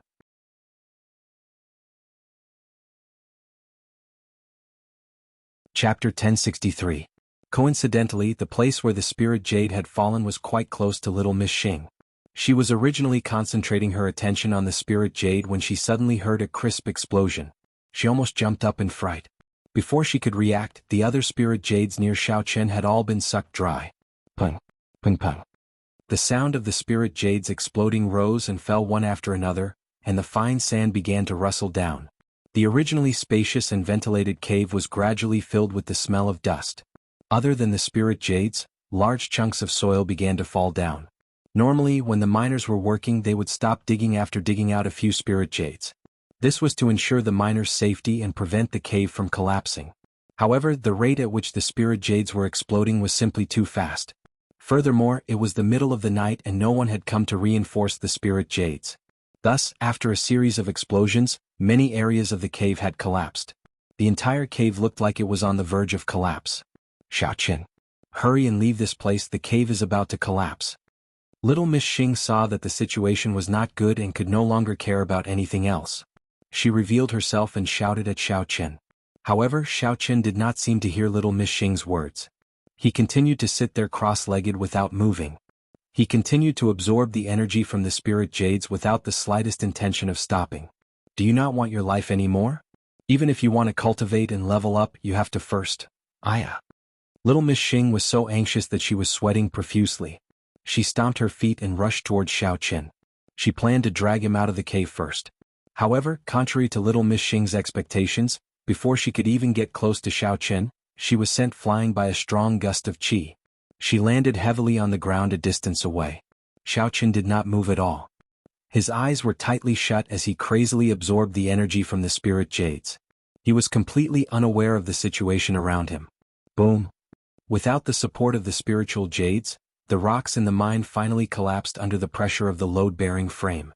The area where Xiaoqin was located was the most severely damaged. Countless pieces of rubble fell down. Little girl Xing could only watch as a slightly larger piece of spiritual jade smashed onto Xiaoqian's head. Then, he fainted without a sound. If it was a normal rock, it would be useless to a cultivator like Xiaoqin. However, spirit jades were different. They were incomparably hard. Even with Yuan Qi protection they could break through. Ouch! That hurts.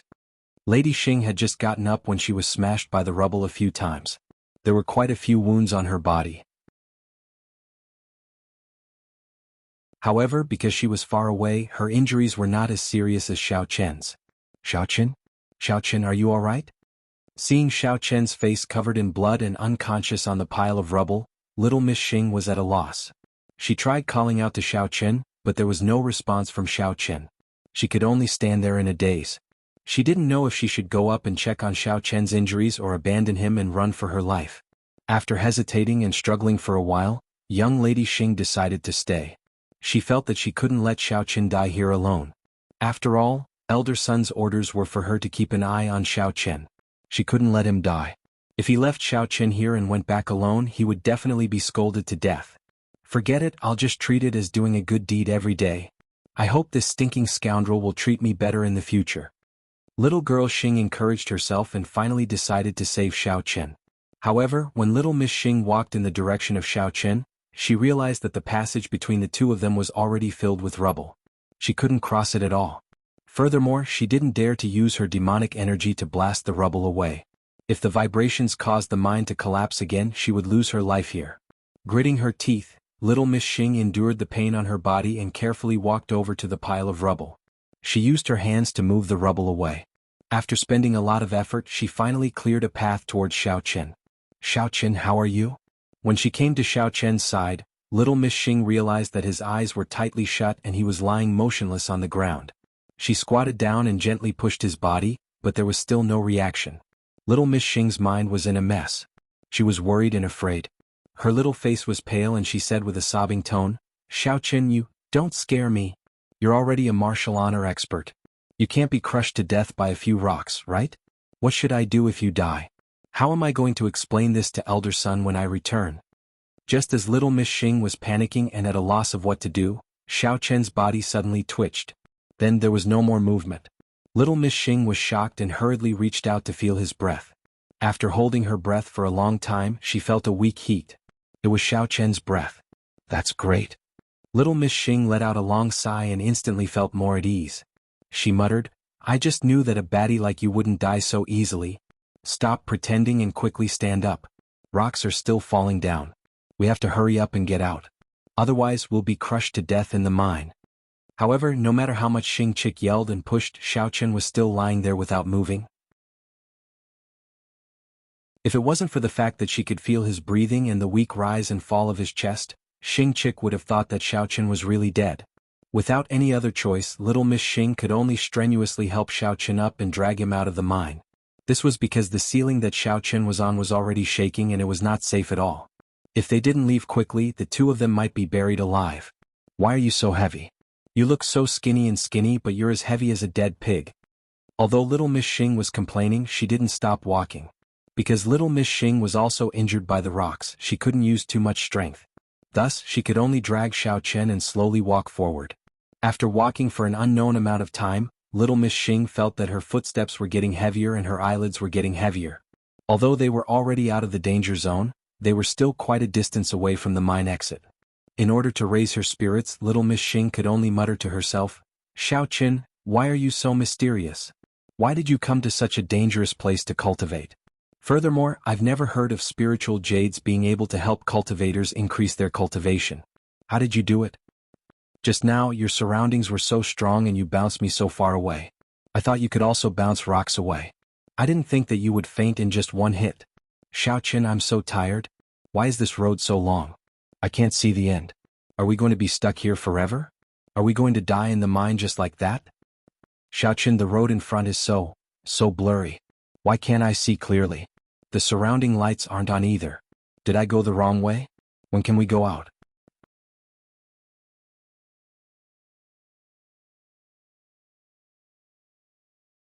Chapter 1064. Xiao Chen, I don't have any strength. I really want to lie on the bed, have a comfortable sleep. As Xing Biao spoke, her vision suddenly turned black and she fainted. However, even though she fainted, her hands were still tightly grabbing onto Xiao Chen's body. Could be seen how persistent she was. Actually, Xiao Chen was already conscious at this time. When Xing Biao pushed him, he had already woken up. That jerk was his reaction. However, no matter how he tried, he could not control his body. It was as if his entire body did not belong to him. Helpless, Xiao Chen's primordial spirit could only stay in his sea of consciousness and quietly watch everything that Xing Biao did for him. To be honest, Xiao Chen was a little touched. He thought to himself that this young master transvestite was quite kind. It was fortunate that he did not kill her previously. Otherwise he would really regret it to death. Although she was working for the Awakening Heaven sect, her heart was not considered bad. She was a kind girl. On the other hand, Xiao Chen was also very depressed. When the mine cave collapsed, it was not that he did not escape on purpose. It was just that he was stuck at the point of breaking through. Even he could not control the speed of his yuan qi absorption. He could only wait until he successfully advanced to the nascent soul stage before he could leave. However, he did not expect that the top of the cave above him would collapse so quickly. The rubble smashed into his body and directly knocked him out.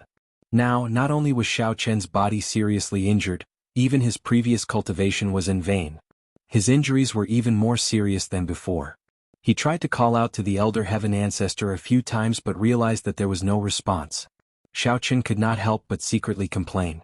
Although the nearby load-bearing structures were not damaged and it was relatively safe, he and Xing Biao were both injured and bleeding non-stop. If no one came to save them in time, forget about healing their injuries, just the blood loss alone could kill them. Bang bang bang. Vice Manager, something bad has happened. While Xiao Chen was frowning, Jia Xiaolu was vigorously pounding on Jia Hongyong's door. As he pounded, he shouted, "Don't sleep, hurry up and come out to take a look. Our new mining area collapsed." Jia Hongyong opened the door with sleepy eyes. He had gone to bed late last night and was sleeping soundly at this time. He was woken up by Jia Xiaolu. He had nowhere to vent his anger, so he knocked his head and said impatiently, "What are you yelling for? Why aren't you standing guard in the middle of the night? Why are you yelling at me? Are you itching for a beating?" "No. It was the new mining area that had collapsed. The distinguished guest you invited. No, in short, you should go and take a look. It'll be too late if we're late." Although Jia Xiaolu was burning with anxiety, he didn't forget to gloss over the matter of the distinguished guest. "What? Collapsed?" Jia Hongyong jumped in fright and sobered up. He grabbed a coat and a flashlight and quickly ran toward the mine. Jia Xiaolu hurriedly followed behind him. As Jia Hongyong ran, he turned around and asked Jia Xiaolu, "Why did the mine suddenly collapse? I remember that it was reinforced 2 days ago." At this time he kept praying in his heart, hoping that nothing bad would happen to Hero Xiao. Otherwise, his job as a deputy manager would be over. "I'm not too sure about that. I was standing guard when I suddenly heard a dull sound coming from the mine. Then there was a lot of dust coming out. I waited at the door for more than 10 minutes. When I realized that no one had come out, I quickly came to look for you," Jia Xiaolu explained while panting. "What the F***ck? You waited at the door for more than 10 minutes, and now you're here to report to me? What the F***ck were you doing earlier?" Jia Hongyong was so angry that he almost kicked Jia Shaolu away. He had stayed in Tianyu mine for many years. He knew that 1 to 2 hours after a mine disaster happened was the golden time to organize a rescue. If they missed this time, the people left in the mine would be in great danger. Not only would their injuries not be treated, but the air would also become thinner. I thought he was lucky and would escape by himself. That's why I didn't think of reporting it immediately. Jia Shaolu scratched his head and said guiltily. Jia Hongyong glared at Jia Shaolu. Seeing that they were already at the entrance of the mine, he could not be bothered to scold him anymore. He turned on his flashlight and rushed into the mine. However, before he could go far, he was choked by the dust and coughed non-stop. Cough cough. Why is it so serious? Could it be that Hero Shao blew up the mine? Jia Hongyong whispered to himself as he dispersed the dust in front of him. At this time, not only was the visibility of the road in front of them very low, but it was also covered with dust everywhere. Even if they turned on the flashlight, it wouldn't illuminate far. Fortunately, there was only one passage in the entire mine. Otherwise, they would get lost just by walking in. Deputy manager, why don't you wait here for a while? I'll go out and get 2 gas masks. Cough cough. Jia Shaolu also frowned and suggested. Jia Shaolu was not afraid of inhaling too much dust. It was just that he could not see the road clearly due to the situation in front of him. He had only taken a few steps, but he almost tripped over the gravel several times. There's no need, I already saw him. Jia Hongyong waved his hand and raised his flashlight. He shone the light not far away and saw a figure crawling on the ground. Although it was covered in dust and tattered, he could still vaguely see that it was Xiao Chen's clothes. Jia Hongyong walked towards the crawling Xiao Chen. As he walked, he felt that something was wrong. He took a closer look and realized that other than Xiao Chen, there was another person lying beside him. Why is there another person? Who is this man? Jia Hongyong walked quickly to the side of Xiao Chen and Miss Xing and blurted out in surprise. Oh, I don't know either. Other than your esteemed guest, I didn't see anyone else come in. What's going on? Could it be that he was hiding inside? Jia Shaolu was also stunned. He carefully looked at Miss Xing's appearance and realized that he had never seen her before. He could not help but feel puzzled. Before you were on guard duty, I came in to patrol. There was definitely no one hiding here. He must have come in from behind. Jia Hongyong glared at Jia Shaolu. What a waste. You didn't even notice a living person sneaking in. Jia Hongyong squatted down and reached out to check for Xiao Chen and Miss Xing's breathing. He realized that the two were still alive, but their breathing was rather weak. He thought for a moment and said, "Forget it, help me carry them out first. I'll find someone to deal with the collapse later." Jia Shaolu agreed and carefully carried Xiao Chen and Miss Xing out with Jia Hongyong. They were sent back to the room that was prepared for Xiao Chen.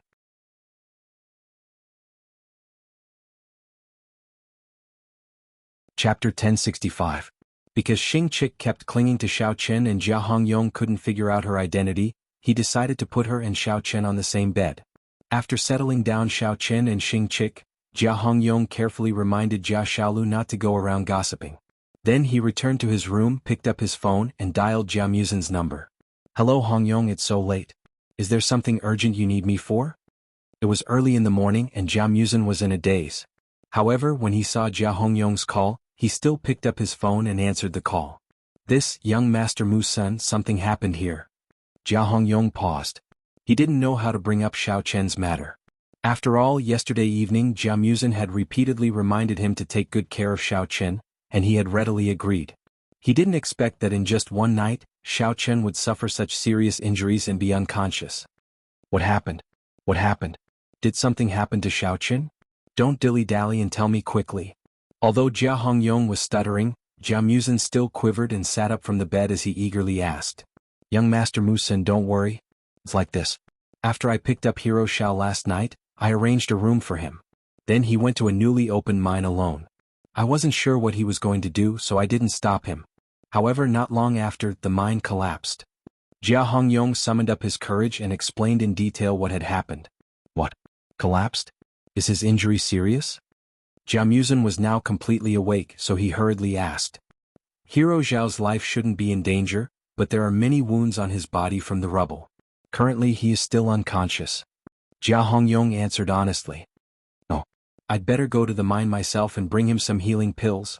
Jia Muzin pondered for a while. He was really worried about Xiao Chen, so he immediately got up from the bed and put on his clothes, shoes and socks with his phone between his ears. He was ready to rush to the heavenly jade mine. Young Master Musen, don't worry. I've already given Hero Xiao a medicinal pill. You should be fine.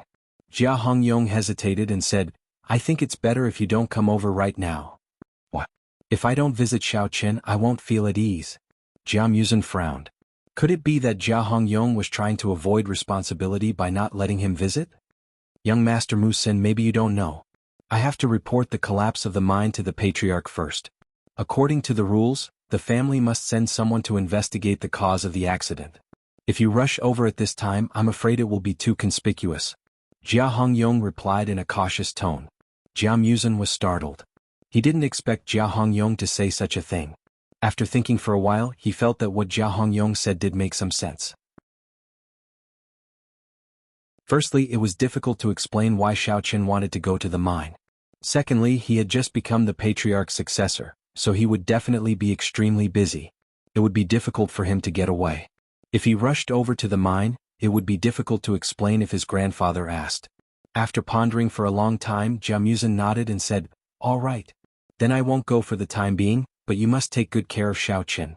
No matter what happens, you must report to me immediately. If Xiao Chen wakes up, you must also tell me in time. No problem, you can rest assured and leave it to me. Jia Hongyong agreed and said, There's one more thing. What is it this time? Jia Musen's heart had just calmed down a little, but it was immediately tensed up again. This Jia Hongyong was really something. Couldn't he say everything in one go? Did he have to cut it in half and ride on a roller coaster to play with people? But just now in the mine, other than Hero Xiao, I also saw another pretty boy. This person was also heavily injured and fainted on the ground. Jia Hongyong thought for a while and added, But when I found him, he was still firmly holding onto Hero Xiao's arm, as if he wanted to drag him out. He probably wanted to save Hero Xiao. Do you know this person? Jia Hongyong roughly described Xing's appearance, wanting to know if Jia Musen had any impression of this person. It's her? She was also injured. Jia Musen was a little surprised. From Jia Hongyong's description, this person was clearly Xing. Could it be that Xing Chick was saving Xiao Chen? Perhaps. There was such a possibility. Jia Musen remembered that Xiao Chen once mentioned that Xing Chick helped him block a fatal blow from Ma Baixia. Jia Musen thought for a while. Although he couldn't figure out which side Xing Chick was on, it seemed that she wouldn't harm Xiao Chen, so he instructed, She is also considered a friend of Xiao Chen. There shouldn't be a problem. Since she was injured, take care of her. And okay, I understand. Jia Hongyong nodded and said, Then I'll go see them first. Sorry to disturb your rest. If there's a situation, I'll call you again. Okay, I'll wait for your news. Jia Musen hung up the phone and looked out the window. He realized that the sky was about to brighten. He was too lazy to take off his clothes again, so he directly laid on the bed with his clothes on. However, he kept thinking about Xiao Chen's safety in his heart. He couldn't fall asleep no matter how he tossed and turned. Heavenly Jade Mine in Xiao Chen's temporary room. Xiao Chen didn't know how long he stayed in the sea of consciousness. After being moved to the room, he was so tired that he fell asleep. After a busy night, he urgently needed time to recuperate. In a daze, he vaguely felt a flash of white light in front of him. His body felt warm and comfortable. Slowly opening his eyes, Xiao Chen first looked around and realized that he was lying on the bed. Sunlight shone into the room from the window and covered the entire bed. The white light he felt just now was the rising sun shining on his face. And there was a person standing beside his bed. It was Jia Hongyong, who was wild with joy. Hero Xiao, you're finally awake. Jia Hongyong immediately stretched out his hand and took Xiao Chen's pulse. After feeling for a while, he estimated that there shouldn't be any major problems. He then let out a long sigh and said excitedly, You fainted for a day and a night. You almost scared me to death. Now, since you're safe and sound, I can finally report to young Master Mu Sen. He's called me a few times already. What happened? Why did I faint for so long? Xiao Chen rubbed his head. He still felt a little confused. Looking down, he found that his body was covered with small wounds and bruises.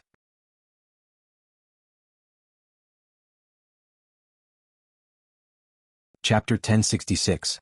He tried to recall, but he couldn't remember why he fainted or how he ended up lying on the bed. His memory of that night seemed to be blank. I don't know what happened to the mine you went to, but a lot of the spirit jades inside were shattered into powder, so it collapsed and knocked you out. Jia Hongyong carefully explained.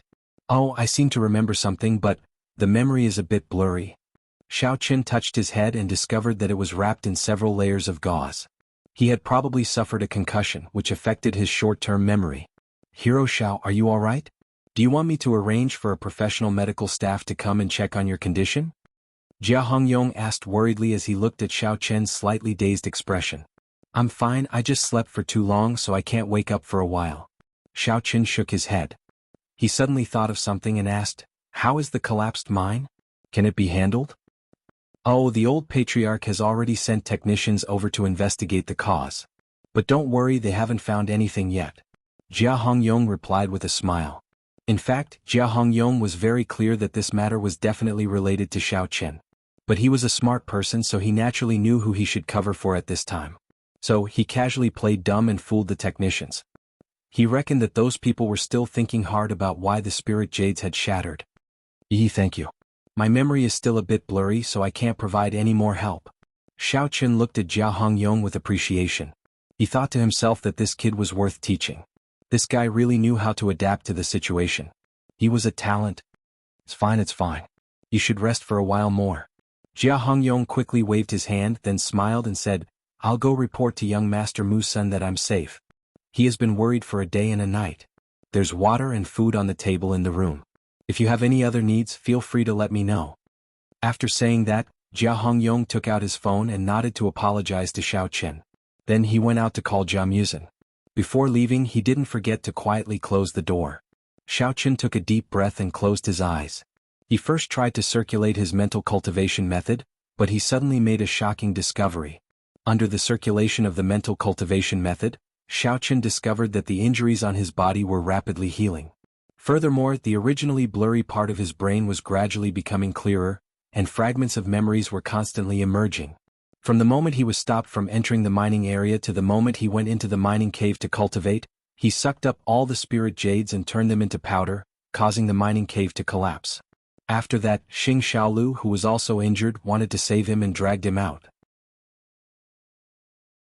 In the end, she exhausted all her strength and fainted on the ground. In the end, the two of them were saved by Jia Hongyong and Jia Xiaolu. Apart from the endless stream of memories, there was another crucial point. At this moment, Xiao Qin felt as if his body was about to explode. An unprecedentedly powerful yuan qi surged out from his dantian and frantically expanded the meridians in his body. It was not under Xiao Qian's control at all. Xiao Qin held his breath and quietly observed the changes. After the majestic yuan qi circulated a few hundred times, it once again returned to his dantian and gradually formed a cyclone. As the yuan qi gathered, it became bigger and bigger. It constantly attacked the surroundings of his dantian, as if it wanted to tear Xiao Qian's body apart. Xiao Qin knew that this was the most important moment. He gritted his teeth and did not move, enduring the tearing pain in his body. Boom! After an unknown period of time, Xiao Qin suddenly heard a loud sound beside his ear, as if there was an explosion. Then his body became light as a feather. His divine sense continuously expanded outwards, covering an extremely far distance, until it reached a radius of tens of kilometers. He saw some people holding pickaxes and mining diligently in the mine. Some people were hiding in the shade of trees, wiping their sweat and drinking water to rest. There were also people in the wilderness, fighting against unknown monsters.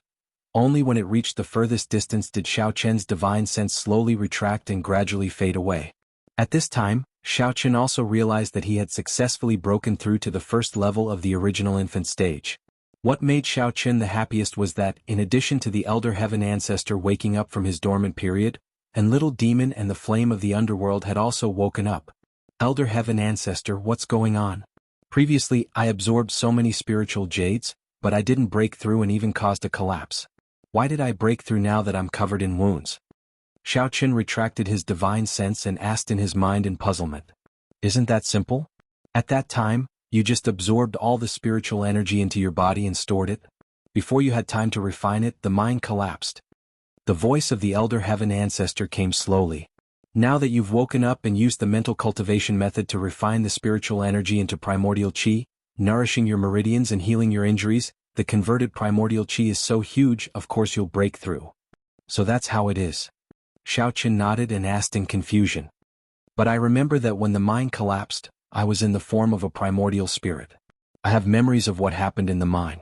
Why did these memories disappear when I woke up just now? Did I remember it when I used the mental cultivation method? Are you stupid? The primordial spirit is equivalent to your subconscious, and the memories stored in your brain belong to your conscious.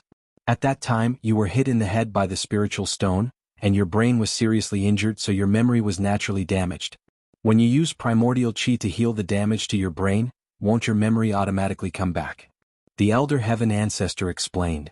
Oh, I was wondering what was going on. Xiao Qin came to a sudden realization and awkwardly rubbed his nose. He stretched his body and prepared to get out of bed to wash up. But just as he got up, he realized that his clothes were tightly grabbed by someone. Turning around, he saw that it was the bruised and swollen Xing lass with her eyes closed. Kid, your luck is really not bad. This time you were knocked unconscious by the spiritual jade. If she hadn't saved you in time, I reckon that your little life would have been lost in the mine. The Elder Heaven Ancestor clicked his tongue as if he was very envious. That's right, this time it's lucky that Xing lass was there. Otherwise the result would be hard to say. Alright, how are her injuries? Xiao Qin carefully examined her and realized that her injuries were quite serious.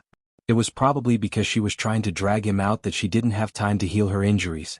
Xiao Qin immediately grabbed her other empty hand and transferred his primordial chi to her to heal her injuries. Looking at Xing lass clutching his clothes tightly and her weak and haggard appearance, Xiao Qin couldn't help but feel a deep sense of guilt in his heart. Xing lass was different from him. After all, she wasn't a cultivator. In a state of hypoxia for a long time, even if she was at the peak of the 10th level of the Demon King, she wouldn't be able to hold on. Her life would definitely be in danger.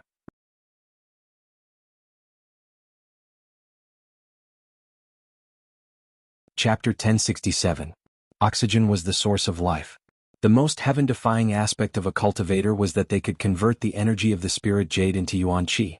Then, the yuan qi could be converted into various substances that the body needed.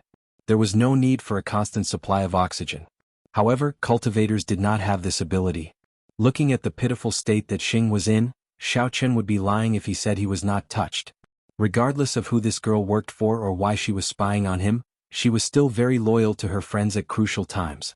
As Xiao Qin continued to transfer yuan qi into Xing Ling's body, her injuries began to heal at a speed visible to the naked eye. In just a few seconds she was completely healed. Xiao Qin was also very surprised. He muttered to himself, "Is this the strength of an original infant-stage cultivator? Isn't this too awesome?" The Elder Heaven Ancestor inspected Xiao Qian's strength and said sourly, "You've indeed reached the original infant stage. DSK, your cultivation is almost catching up to mine. Looks like that spirit jade mine is a good place. I should go there a few more times in the future." Still going? I've already become like this the first time. I don't know if there will be anyone to save me the next time. Xiao Qin smiled bitterly and shook his head. He felt the yuan qi circulating rapidly in his body and sighed, "Elder Heaven Ancestor, the feeling of breaking through to the original infant stage is simply too awesome. I feel like I can completely defeat all the weaklings that I competed with before." Of course, this is the difference between cultivators. The Elder Heaven Ancestor replied matter-of-factly, "The strength of an original infant stage cultivator and a golden core stage cultivator are naturally incomparable. Otherwise, why would your breakthrough be so difficult? The greater the price, the greater the reward. The higher the cultivation, the greater the difference in strength between a cultivator and a normal cultivator." That's right. Xiao Qin stared at Xing, whose face was gradually turning red. He thought to himself, it's just like what the Elder Heaven Ancestor said. Not to mention a level 2 venerable, I can even face a level 10 venerable with ease. Although Xing Chick's injuries were almost completely healed, she still hadn't woken up. She didn't know that Xiao Qin was helping her heal. She had a dream in a daze. She dreamed that she was seriously injured for some reason. She was lying on the bed, unable to move, and Xiao Qin was carefully taking care of her. In the dream, this hateful fellow was so gentle for the first time, patiently treating her wounds, undressing her, and even wiping her body. How embarrassing. Why did he have such a strange dream? Did that scoundrel Xiao Qin do something wrong? Have you let me down? Otherwise, why would he suddenly become so gentle? Unexpectedly, Xing Chick didn't explode in anger when she saw this scene in her dream. Instead, she felt shy and warm as well as a sense of novelty. Xing Chick thought back to her experiences when she was young. There were many times when she was seriously injured, but she forced herself to endure it. No one had ever cared about her life. Although Awakening Heaven sect gave her everything such as abundant cultivation resources and secret manuals, it also taught her what it meant to be cold. It taught her how to use different masks to hide her true emotions when dealing with different people. After the sect nurtured her, they only cared if she could complete her mission and follow the instructions of the higher-ups. As for everything else, they ignored it. So when Xing Chick dreamt of Xiao Qin taking care of her, she didn't have her usual vigilance. She only felt a strong sense of warmth and closeness. However, this dream was quite realistic. Xiao Qin held his own hand and it was as if he could feel the real warmth. Xing Chick's eyelids moved a few times before she slowly opened her eyes. The scene in front of her went from blurry to clear. Xing Chick suddenly saw that Xiao Qin was sitting at the side with a gentle expression, holding her hand tightly. She blinked her eyes and woke up a little. Only then did she realize that this was not a dream. It was real. She instantly jumped in fright. She widened her eyes and shouted, "You? What are you doing? Are you crazy? You're the one who's crazy. I'm treating you. Don't move. I didn't expect you to have a stuttering problem." Xiao Qin felt Chick Xing shrink back and wanted to pull her hand back. He immediately used all his strength and grabbed her hand tightly, not letting go. "Oh, you big scoundrel. You're hurting me." Little Miss Xing pouted in pain as she frowned and complained. "Isn't it because you're moving around? Otherwise, why would I use force? Be more obedient and it won't hurt in a while." As Xiao Qin spoke, he suddenly froze. He felt that the content of their conversation was not suitable for children. On the other hand, Miss Xing was completely oblivious to this ambiguous conversation. She tried a few more times, but she realized that she could not retract her arm no matter what, so she could only give up. She felt that Xiao Qin really seemed to be helping her heal, so she could only remain silent. "That's more like it. Wait a little longer, I'll be done soon." Xiao Qin nodded his head in satisfaction and continued to treat Xing Chick. Bored to death, Xing Chick looked around the room. However, when her gaze landed on her legs, she was shocked and exclaimed, "Ah! Why are my pants split open? Did you do this, you scoundrel? You big scoundrel." "Deep well ice, I'm not interested in lady boys," Xiao Qin said impatiently. However, he still couldn't help but glance at Xing Chick's legs. "You're still saying you're not interested? Where are your eyes looking? Do you think I won't dig your eyeballs out?" Xing Chick immediately caught onto Xiao Qin's gaze and shouted angrily. Xiao Qin didn't care about Xing Chick's threat at all. Instead, he joked, "Speaking of which, your ladyboy's legs are quite white. Don't you do a lot of Zhengduoyan? Looks like you do a lot of squats as well. Your butt is quite perky. TSK, looks like you really know how to take care of yourself. I told you not to look and you're still looking. I'm not a ladyboy." Little girl Xing glared at him in exasperation. She used her other free hand to pull the blanket over her legs and said angrily, "You stinking bastard. You already know I'm a girl, yet you keep calling me ladyboy. So annoying. Tell me, how do I look like a ladyboy?" "Well, I think people like you, who like to dress up as a man all the time, are all ladyboys." Xiao Qin saw that Xing Chick was unconvinced and added, "Otherwise look at Qing Minjing and Ling Qianxue. Which girl always dresses up as a man and runs around? Why do they have to be called young master? If they aren't ladyboys, then what are they?" "TSK, I'm different from them. Don't compare me to others." Xing Chick pouted and tilted her head. She was too lazy to talk to Xiao Qin anymore.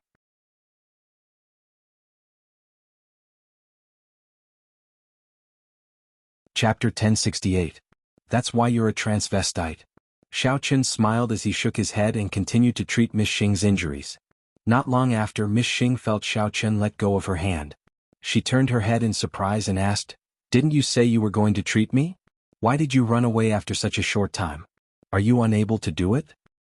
You can eat whatever you want, but you can't say whatever you want. Whether I can or not, how would you know if you don't try?" Xiao Qin casually retorted. Then he picked up the food and water on the table and sat on the bed to eat. "Try what? Why do you want me to try if you can or not?" Miss Xing's face was full of confusion. She had no idea what Xiao Qin was talking about. "I mean, what other wounds do you have on your body?" Xiao Qin drank some water and thought for a while before saying, "Oh, I understand. Did you get 2 mosquito bites on your upper body when you were young? And your lower body was slashed by a mantis? I really can't treat these wounds. Otherwise you'll really become a transvestite." "What do you mean? Why do you keep saying things that I don't understand?" Chick Xing was stunned again. She subconsciously lowered her head and took a look. After pondering for a while, she suddenly came to a realization. She pointed at Xiao Chen with a red face and scolded, You really are a baddie. You're actually so despicable. If I had known earlier, I wouldn't have saved you. It would have been much easier to let you die in the mine. Pervert. Pervert. Pervert. Anyway, I'm already out. You can't turn back time. Xiao Chen casually replied. Then he picked up a chicken leg and wolfed it down. He hadn't eaten for 2 days and 1 night. In addition, he had used up some energy just now. He just wanted to eat something to replenish his energy. Then he grabbed another bun and stuffed it into his mouth. As Xiao Chen chewed, he mumbled, Transvestite, are you hungry? Are you thirsty? Do you want to eat and drink something? Not hungry. Not thirsty. Just eat, I'll give it all to you. You'll choke to death sooner or later. Miss Xing was furious. This guy was doing this on purpose. Aren't you asking this question for nothing? Everyone has been unconscious for such a long time.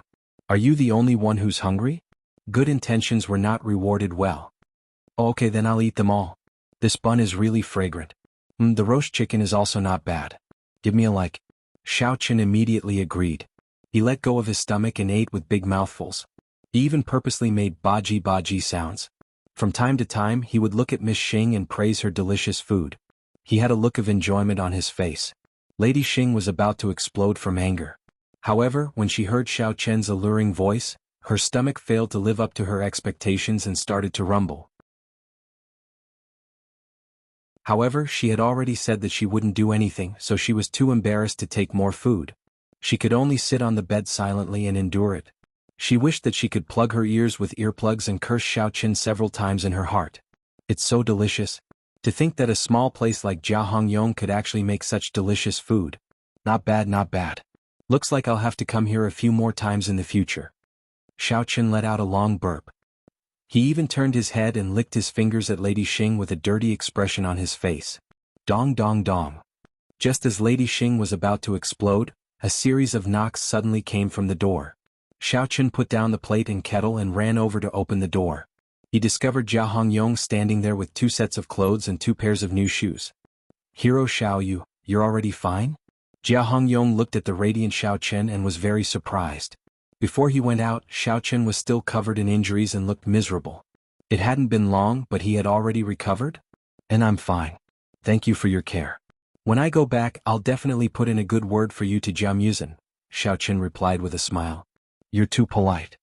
Jia Hongyong hurriedly thanked him and then handed over the clothes. He said with a smile, These are the clothes and shoes I prepared for you and that little brother. Try them on first. If they don't fit, let me know and I'll go change into 2 more sets. Thank you. Fortunately you're here. Otherwise, I really wouldn't know how to face people when I go back in these tattered clothes. Xiao Chen nodded and took the clothes. He didn't expect Jia Hongyong's thoughts to be so meticulous. Not only did he prepare clothes for him, but he also prepared a set for Lady Xing. You're too polite. It's just a slight effort. Jia Hongyong waved his hand again and again, not daring to claim credit for himself. He said, Oh right, I just made a phone call. Young Master Musen already knows about your situation. He told me to take good care of you so you can rest assured and stay here. No one will come to disturb you. If you have any instructions, just let me know. Cough, cough, cough. Just as Xiao Chen was about to speak, he suddenly heard Lady Xing coughing non-stop. He couldn't figure out what was going on. He said to Jia Hongyong, All right, I won't say any polite words. You can go do what you need. If I need anything else, I'll find you again. All right. Please help yourself. Jia Hongyong was very quick-witted. He immediately nodded and turned to leave. Cough, cough, cough. After sending Jia Hongyong off, Xiao Chen heard that Lady Xing was still coughing. He looked back in surprise and almost burst out laughing. It turned out that this girl had hidden on the bed to eat the remaining buns while he was chatting. In the end, she choked. Cough, cough. Water. Quick, give me water. Lady Xing's face turned red. She almost choked on the bun and couldn't breathe. She reached out to grab the nearby water bottle but couldn't reach it. I'm impressed. You're really good. You can even choke on a bun. Xiao Chen shook his head helplessly and walked over to pour a cup of water for Lady Xing. Lady Xing hurriedly took it and gulped it down.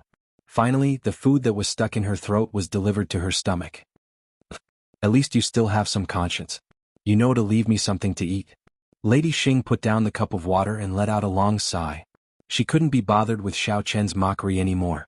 She picked up another bun and stuffed it into her mouth. However, this time she didn't dare to eat too much. Instead, she chewed slowly before swallowing the bun. Oh, actually, I was planning to eat it later. Since you're so hungry, I'll let you eat it all. Xiao Qin saw that Lady Xing was eating so happily. He couldn't bear to tease her anymore. Out of the clothes that Jia Hongyong had brought over, he picked up a smaller set of clothes and threw it on the bed. Then he picked up another set of clothes and walked out. Hey, where are you going? Lady Xing was startled and hurriedly shouted. I'm going to change. Everyone wants to see a running man. Do you want to see a naked man? I have to charge you. Xiao Qin said in a bad mood. I'm not looking. Hurry up and leave. I don't want to have a needle eye. Lady Xing hurriedly turned her head and faced the wall to chase Xiao Qin away.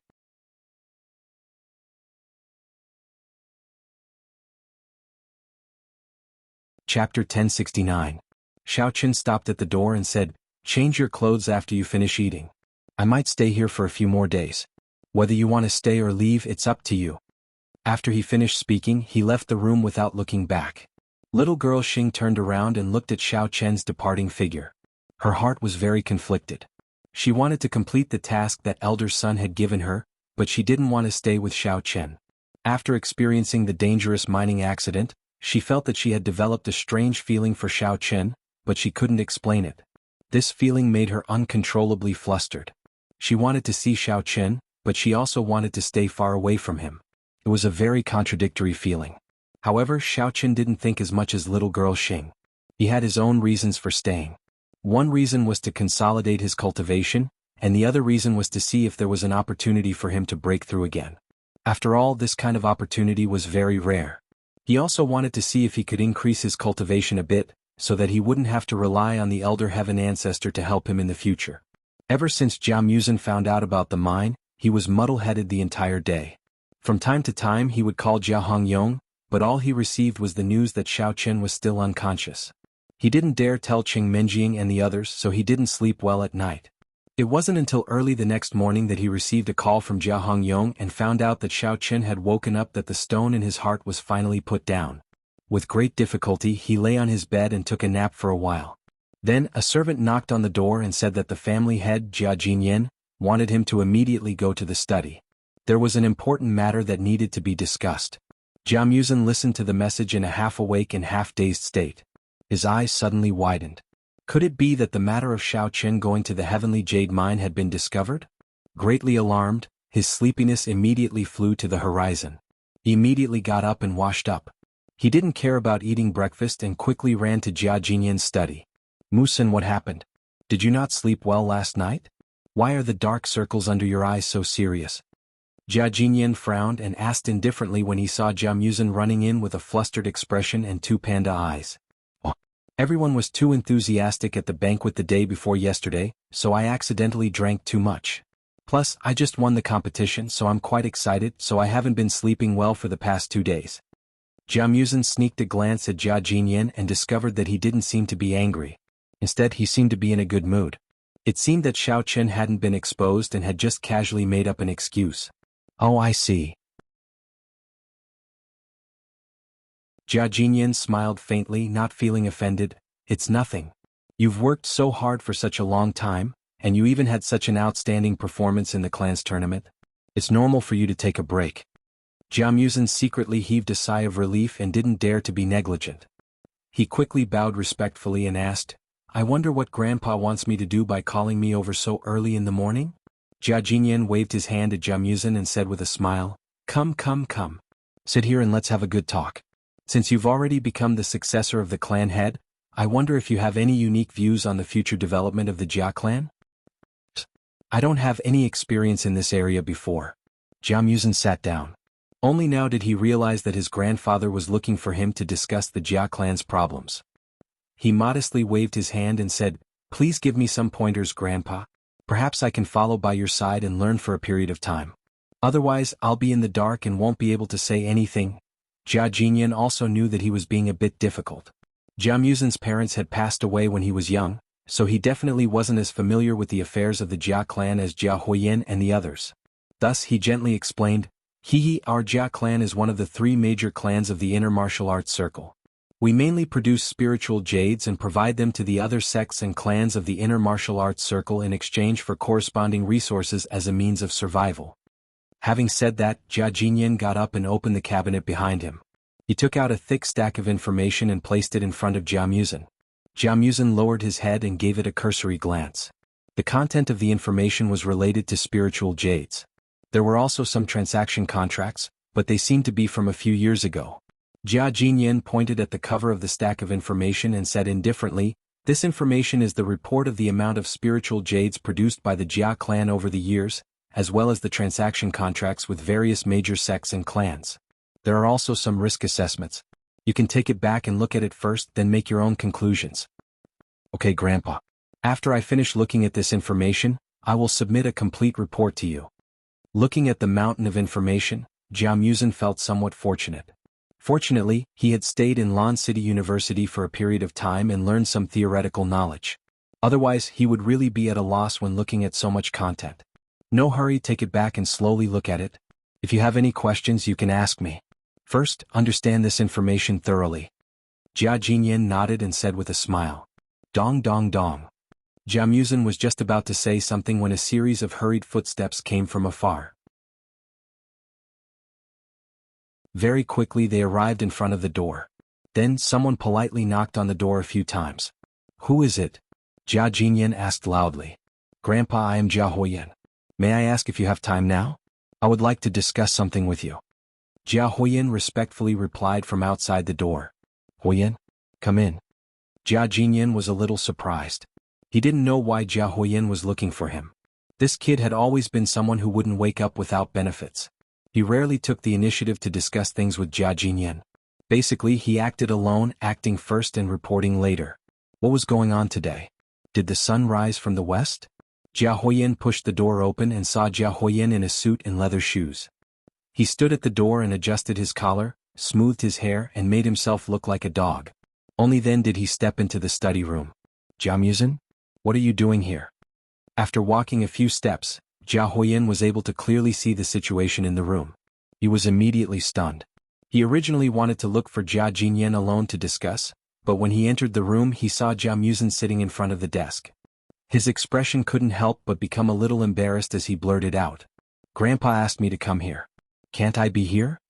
Jia Muzin glanced at Jia Huoyan, who was in a well-ironed suit, and casually said, "If you have something that you want to avoid me to tell Grandpa, you can find another time to come. If you are in a hurry, I can also go back first." Although he said that, Jia Muzin didn't have any intention of standing up and leaving. Instead, he sat on the chair even more leisurely, crossing his legs and swinging them. In the past, Jia Muzin was the target of oppression and humiliation in the family. There was nothing wrong with Jia Huoyan directly calling him by his name. But now that he had become the successor of the family head, Jia Huoyan was still arrogant and commanding him around. Jia Muzin naturally wouldn't give him any face.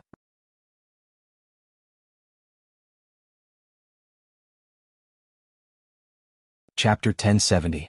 Jia Jinyan was a shrewd old man. He keenly sensed Jia Huoyan's hostility towards Jia Muzin. He frowned slightly. Obviously, he was not satisfied with Jia Huoyan's attitude. He opened his mouth and said, "Huoyan, I was discussing clan issues with Muzin. Why did you come looking for me?" "This."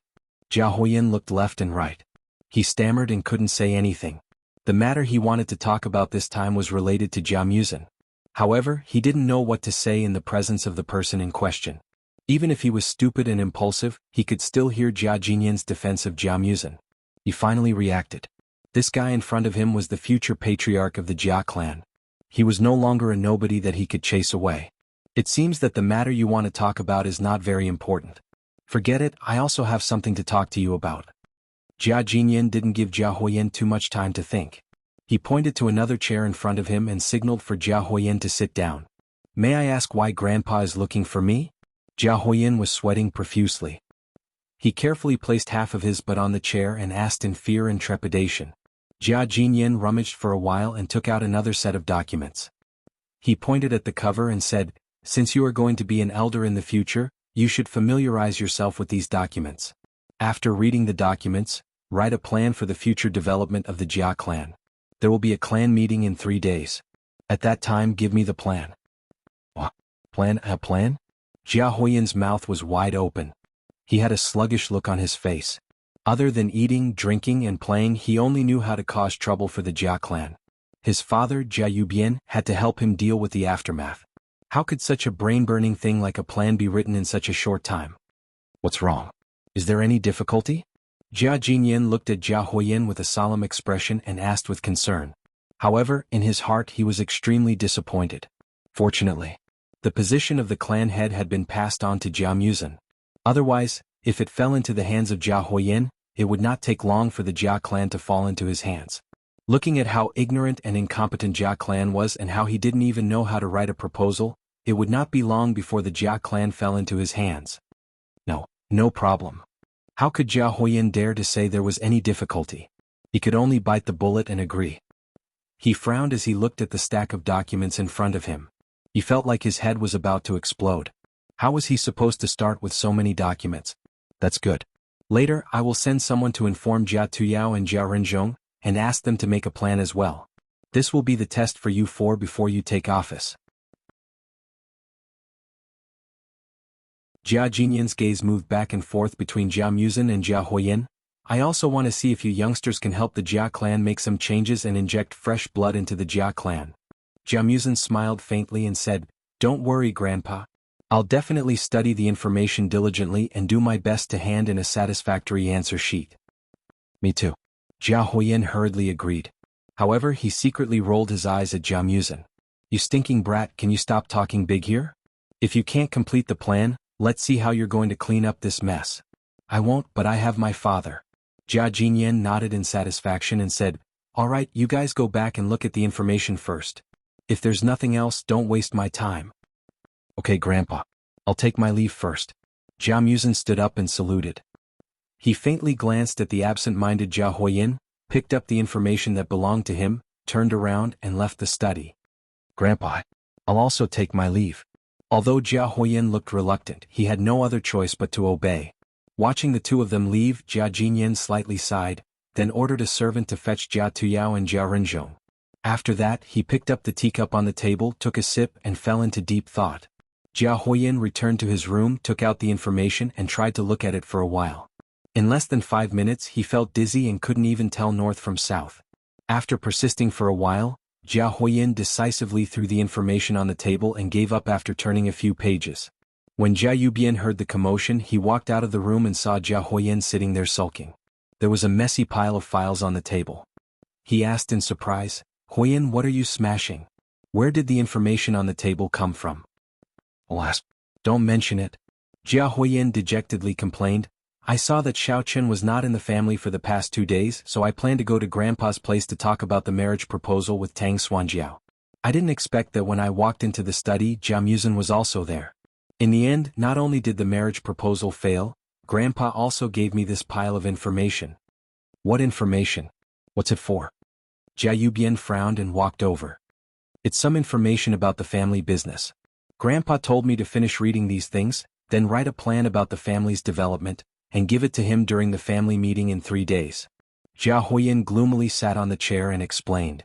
"This, father, is really too much. You haven't even touched the family business. How can you write a plan? The older he gets, the more muddle-headed he gets." Jia Yubian flipped through the information on the table. It was indeed all kinds of reports of the Jia family in recent years.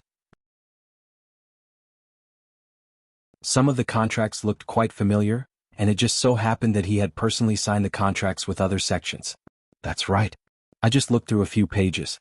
I know those words individually, but after putting them together they recognize me, but I don't recognize them." Jia Huoyin held his head and looked distressed. After Jia Yubian looked through a few documents, he had a rough idea in his heart. He smiled and said, "All right, don't worry. I'll help you write the plan. You can focus on the marriage proposal." "Really? That's great." Jia Huoyin was overjoyed. He slapped his thigh and said, "Father, you are a professional in this field. The plan that you write will definitely satisfy Grandpa. Maybe he will be happy and agree to my marriage with Tang Sujiao." In excitement, Jia Huoyin immediately stood up, tidied up his clothes and walked out of the door. He was ready to run to the study room and talk to Jia Jinyan again. "Wait, you can't be planning to go now, right?" Jia Yubian stopped Jia Huoyin and looked at him strangely. He thought to himself, isn't this kid a little too impatient? Of course, as long as you finish the plan, I'll quickly go and talk to Grandpa. Jia Huiyin nodded as if it was a matter of course. Otherwise, what if Xiaoqin comes back? He definitely won't agree to let me marry Tang Sujiao. Jia Huiyin didn't feel that anything was wrong at all. He just wanted to settle the marriage as soon as possible. That way, even if Xiaoqin came back, it would be useless.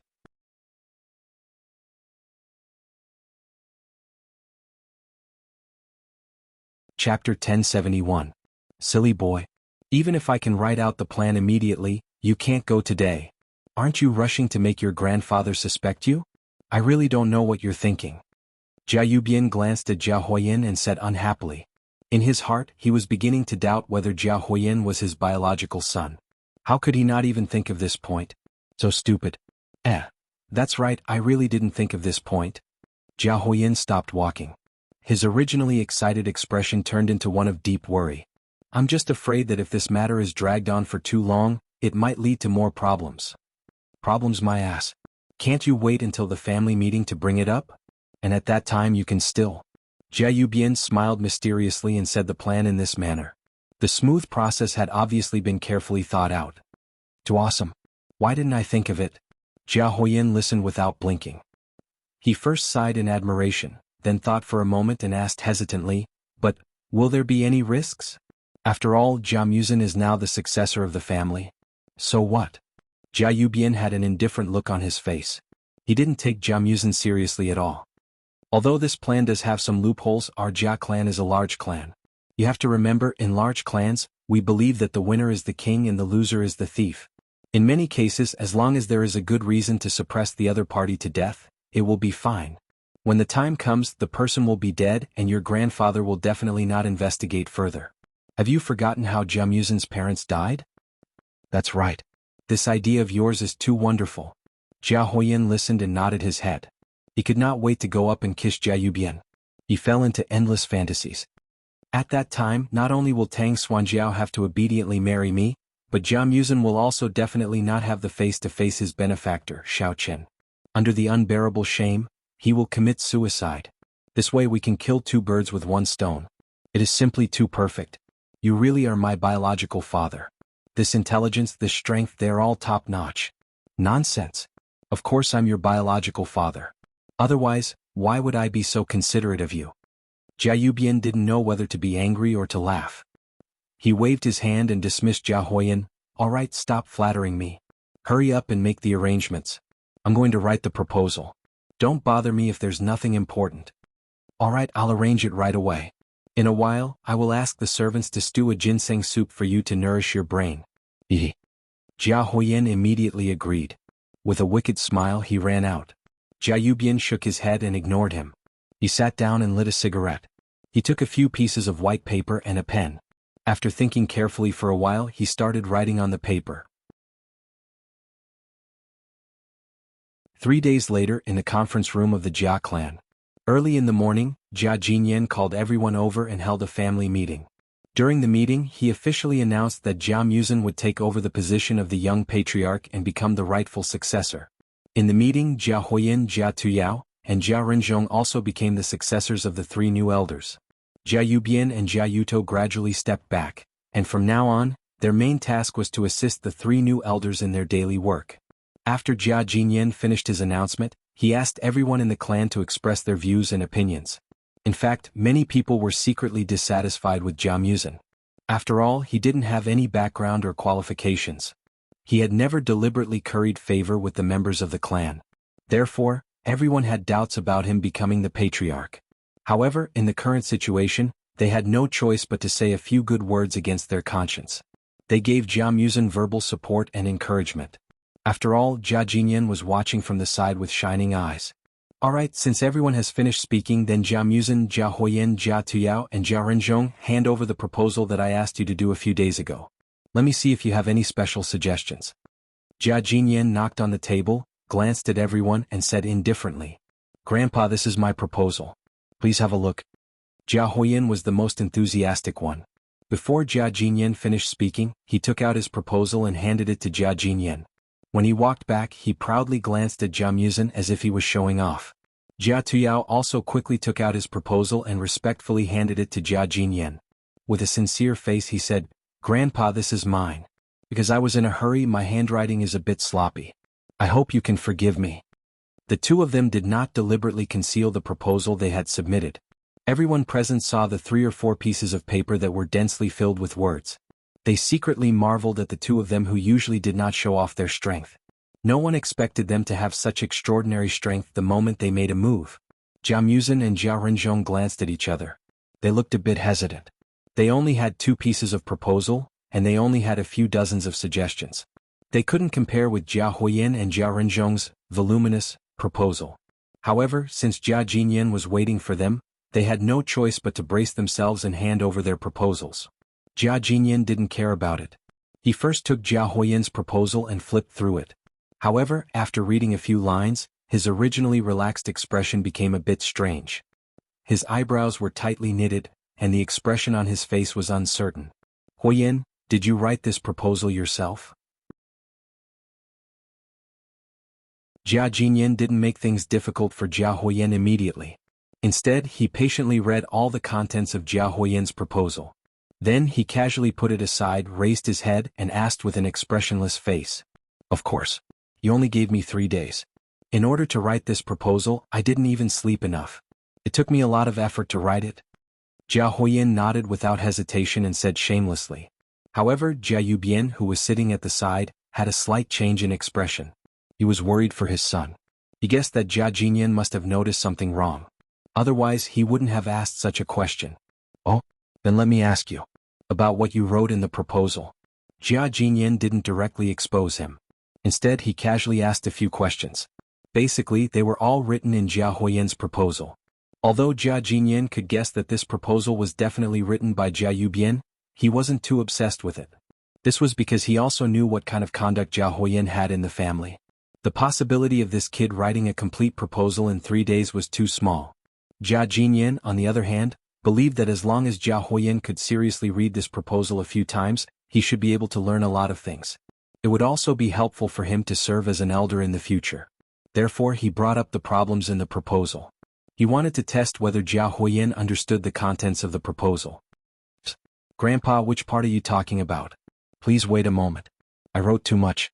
Plus, I didn't get enough sleep. I can't remember it clearly." Jia Huiyin didn't expect Jia Jinyan to suddenly ask him a question. He was dumbfounded and stuttered as he explained.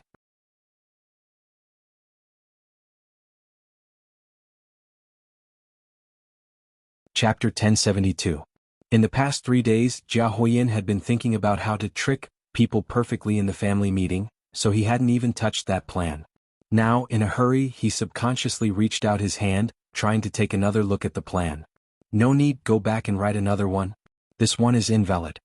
Before Jia Huiyin could take the plan, Jia Jinyan snatched it away, tore it into pieces, and threw it into the dustbin on the side. All right." Jia Huiyin helplessly watched the plan turn into a pile of trash. He lowered his head gloomily as if he had nothing left to live for. Originally, he thought that he could perform well in the plan and win his grandfather's praise, which would severely dampen Jianghu's morale. However, it turned out that the loss outweighed the gain. Without even looking at Jia Huiyin, Jia Jinyan lowered his head and continued to read the next plan.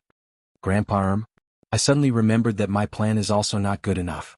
How about you allow me to take it back and make some changes first and then give it to you in a few days?" Jia Tuyao's weak voice suddenly came from the meeting room.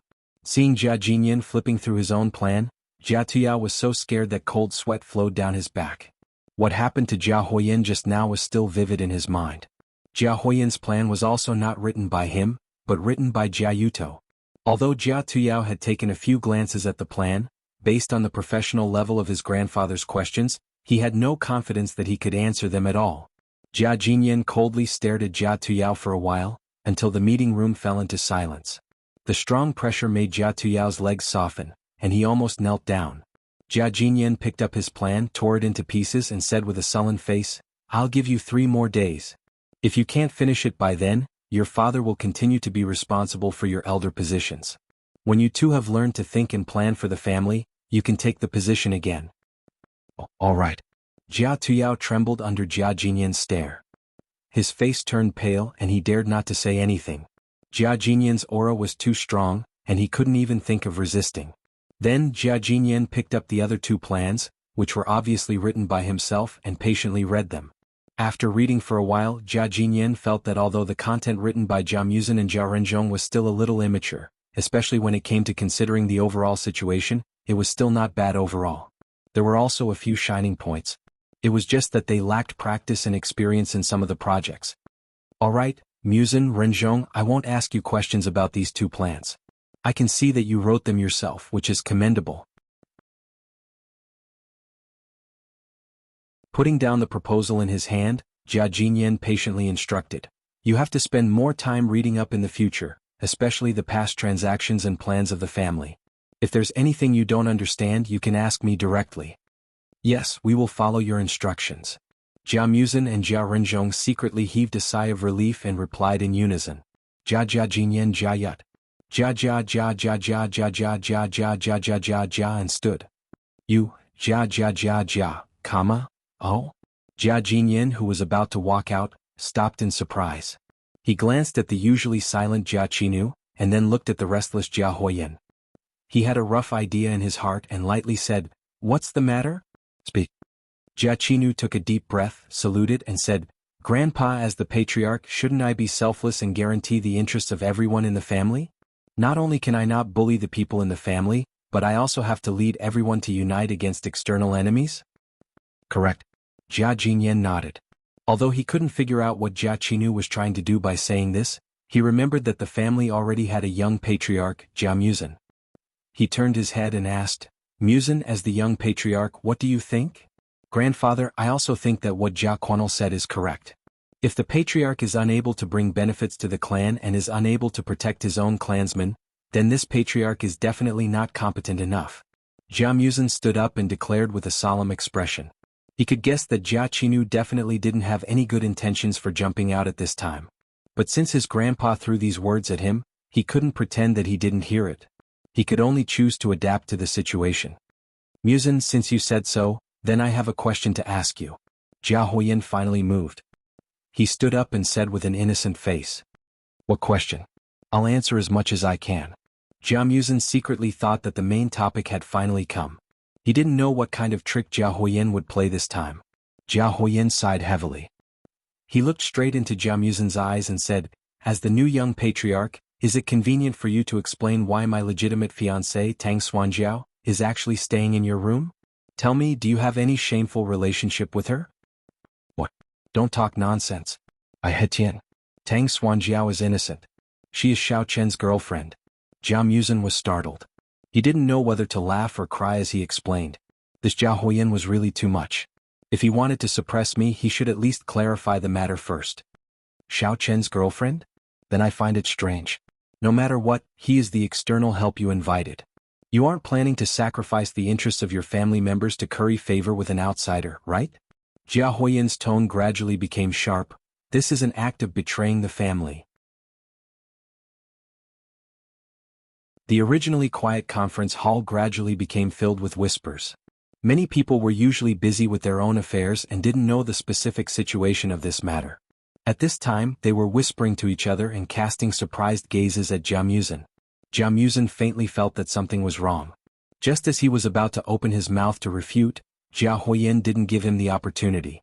Jia Huoyan shook his head and said, I, Jia Huoyan, although I lost to you in the family grand competition, I am still the young elder of the family.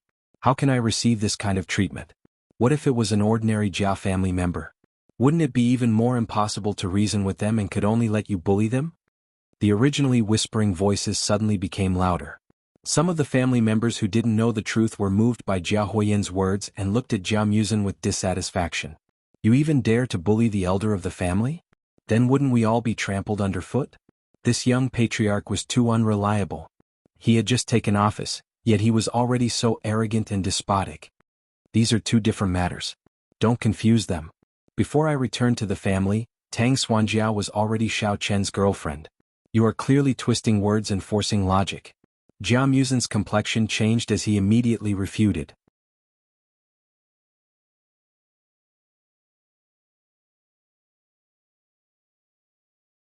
Chapter 1073. At this moment he finally understood that Jia Huoyan seemed to be complaining for his fiancée, but in fact he just wanted to take the opportunity to make trouble and ruin his image so that he could regain the position of the family head. Young Master Mu Sen, why do I feel that you are the unreasonable one? Jia Shuluo also stood up at this moment. He passionately said, you are the patriarch, of course you should protect everyone's benefits. How can you ruin young Master Huoyan's engagement for an outsider? Jia Shulu snorted coldly, pinched his throat and said in a weird tone, I remember that young Master Huoyan was already engaged to Tang Sujiao before you ran away from home. Don't you know about this? Or are you pretending to be stupid to cover up for Xiao Qin? Yeah, Mu Sen, I think what you are doing is really inappropriate. Yeah. If we can't even protect our own interests, how can we work for you in the future? That's right, I think young Master Mu Sen is looking down on us Jiao family members. Otherwise, why would he run away from home? He must be holding a grudge. At this moment, Jia Tuyao and the others chimed in as well. Although Jia Huoyan had only given them a simple greeting beforehand, under the current situation, people with evil intentions would certainly not let go of this great opportunity. In just a few minutes, Jia Tuyao had already made up his mind. As long as he followed Jia Huoyan and pushed Jia Muzhen down, the position of the family head would be vacant. At that time, both of them could compete for the position of family head with their own abilities, and either of them could succeed. Jia Jinyan looked at the chaotic scene in front of him, and his face turned a bit ugly. Of course he knew about the incident with Tang Sujiao. However, this kind of small favor and love between two parties had always been a matter of mutual consent. If he really wanted to calculate, it would definitely be a big mess. Therefore he usually chose to turn a blind eye to it. However, he didn't expect that Jia Huoyan would bring up this matter, and he even chose to stir up the emotions of the clansmen during the family meeting. Under the agitation of the crowd, even if he wanted to protect Jia Muzhen, he couldn't. He had to come up with a solution to calm the situation first. Mu Sen, since everyone has objections, how do you think we should deal with this matter? Jia Jinyan interrupted everyone's jeering and said with slight impatience. In fact, he was unwilling to deal with this kind of problem from the bottom of his heart. Jia Jinyan felt that complaining to the patriarch about everything and not being able to solve it himself was a sign of cowardice. It was just like when you fought with someone when you were young and accidentally lost. Not only did you not think about how to make yourself stronger so that you could win the next time, you would cry and complain to your parents, using the adult sympathy to get your parents to deal with your opponent.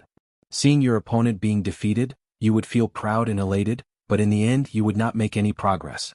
This, I think. Jia Muzhen naturally wouldn't agree to Jia Huoyan's request, but he couldn't think of a solution at the moment. With an awkward expression, he lowered his head and thought for a while. Finally, he made a decision and said, I think we should ask for Miss Tang's opinion on this matter. We can't decide someone else's marriage by ourselves. Ask her? What's the use of asking her? This marriage was decided by the elders of the Jia family and the Tang family together. How could she have the right to decide whether she would marry or not? Is there a need to ask? Jia Huoyan was unforgiving after gaining the upper hand. He asked aggressively, Muzhen, look at you. You're actually speaking up for an outsider again and again. Don't tell me that you've forgotten your roots so quickly after taking the position of the young patriarch. Don't make irresponsible remarks. Jia Muzhen suppressed his anger and said with a frown, Of course that's not what I meant. Although the marriage between you and her was decided by the elders of both sides, you still have to respect her opinion. We're not an ancient feudal family. Everyone here is educated. How can we arbitrarily control someone else's fate? Jia Muzhen cursed Jia Huoyan to death in his heart. He didn't expect this guy to be so shameless. He couldn't get the position of the young patriarch, so he made a big fuss about marriage. If he couldn't protect Tian Soran this time, wouldn't Xiao Qin tear him apart when he returned? Jia Huoyan's method of killing two birds with one stone was really vicious. Oh, you're pretty good at talking, huh? Do you think you're amazing just because you've attended a few days of university? What kind of higher education did you receive? Jia Huoyan snorted disdainfully at Jia Muzhen's words. He raised his chin and sneered, Back then grandfather also agreed to my marriage with Tang Sujiao. Aren't your words the same as accusing grandfather of not being educated, of not respecting a lady, and of being an unreasonable person? I didn't say that. What I meant was... Jia Muzhen was speechless. This Jia Huoyan's intentions were sinister. He actually dragged Jia Jinyan into this. For a moment, Jia Muzhen didn't know how to defend himself. What are you trying to say? Say it. Didn't you claim to be educated, and very reasonable? How did you become mute so quickly? Why don't you continue to argue? Jia Huoyan's arrogance soared. He crossed his arms and said with a fake smile. Bang. Just as Jia Muzin's face turned red and he was thinking of how to refute, the meeting room's door was suddenly pushed open. Everyone was paying close attention to the two people who were at daggers drawn. When they were suddenly interrupted, they turned their heads in a bad mood. However, they discovered that it was actually Xiao Chen and little Lash Xing standing leisurely at the door. Aya, are you guys having a meeting? I'm really sorry we are late. Xiao Chen casually waved his hand and walked in casually, sitting on the chair beside Jia Muzin. Little Lash Xing was stunned. She didn't expect that Xiao Chen would walk in directly.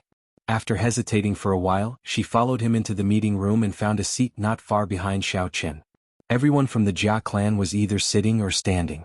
They all stared dumbfoundedly at Xiao Chen's actions. What was up with this guy? Why did he act like this was his home? Why was he acting so familiar? Xiao Chen crossed his legs and waited for a while. Seeing that no one was talking, he said in astonishment, Why did you stop? Although I know that I am handsome, you don't have to look at me with such admiration. Don't be affected by me. Hurry up and continue with your discussion. So, Chen, this is our Jia clan's meeting. What does it have to do with you? Do you really think that you are the master of the Jia clan? Hurry up and scram. Jia Huoyin was so angry that smoke was coming out of his head. Just as his perfect plan was about to succeed, he didn't expect that Xiao Chen would suddenly return and immediately chase them away. That's right. Why don't you look at your own status? You are just an external helper. What right does you have to participate in the Jia clan's internal meeting? Jia Tuyao immediately echoed. He also realized that the situation was not good. If he allowed Xiao Chen to interfere, this good situation would very likely be ruined.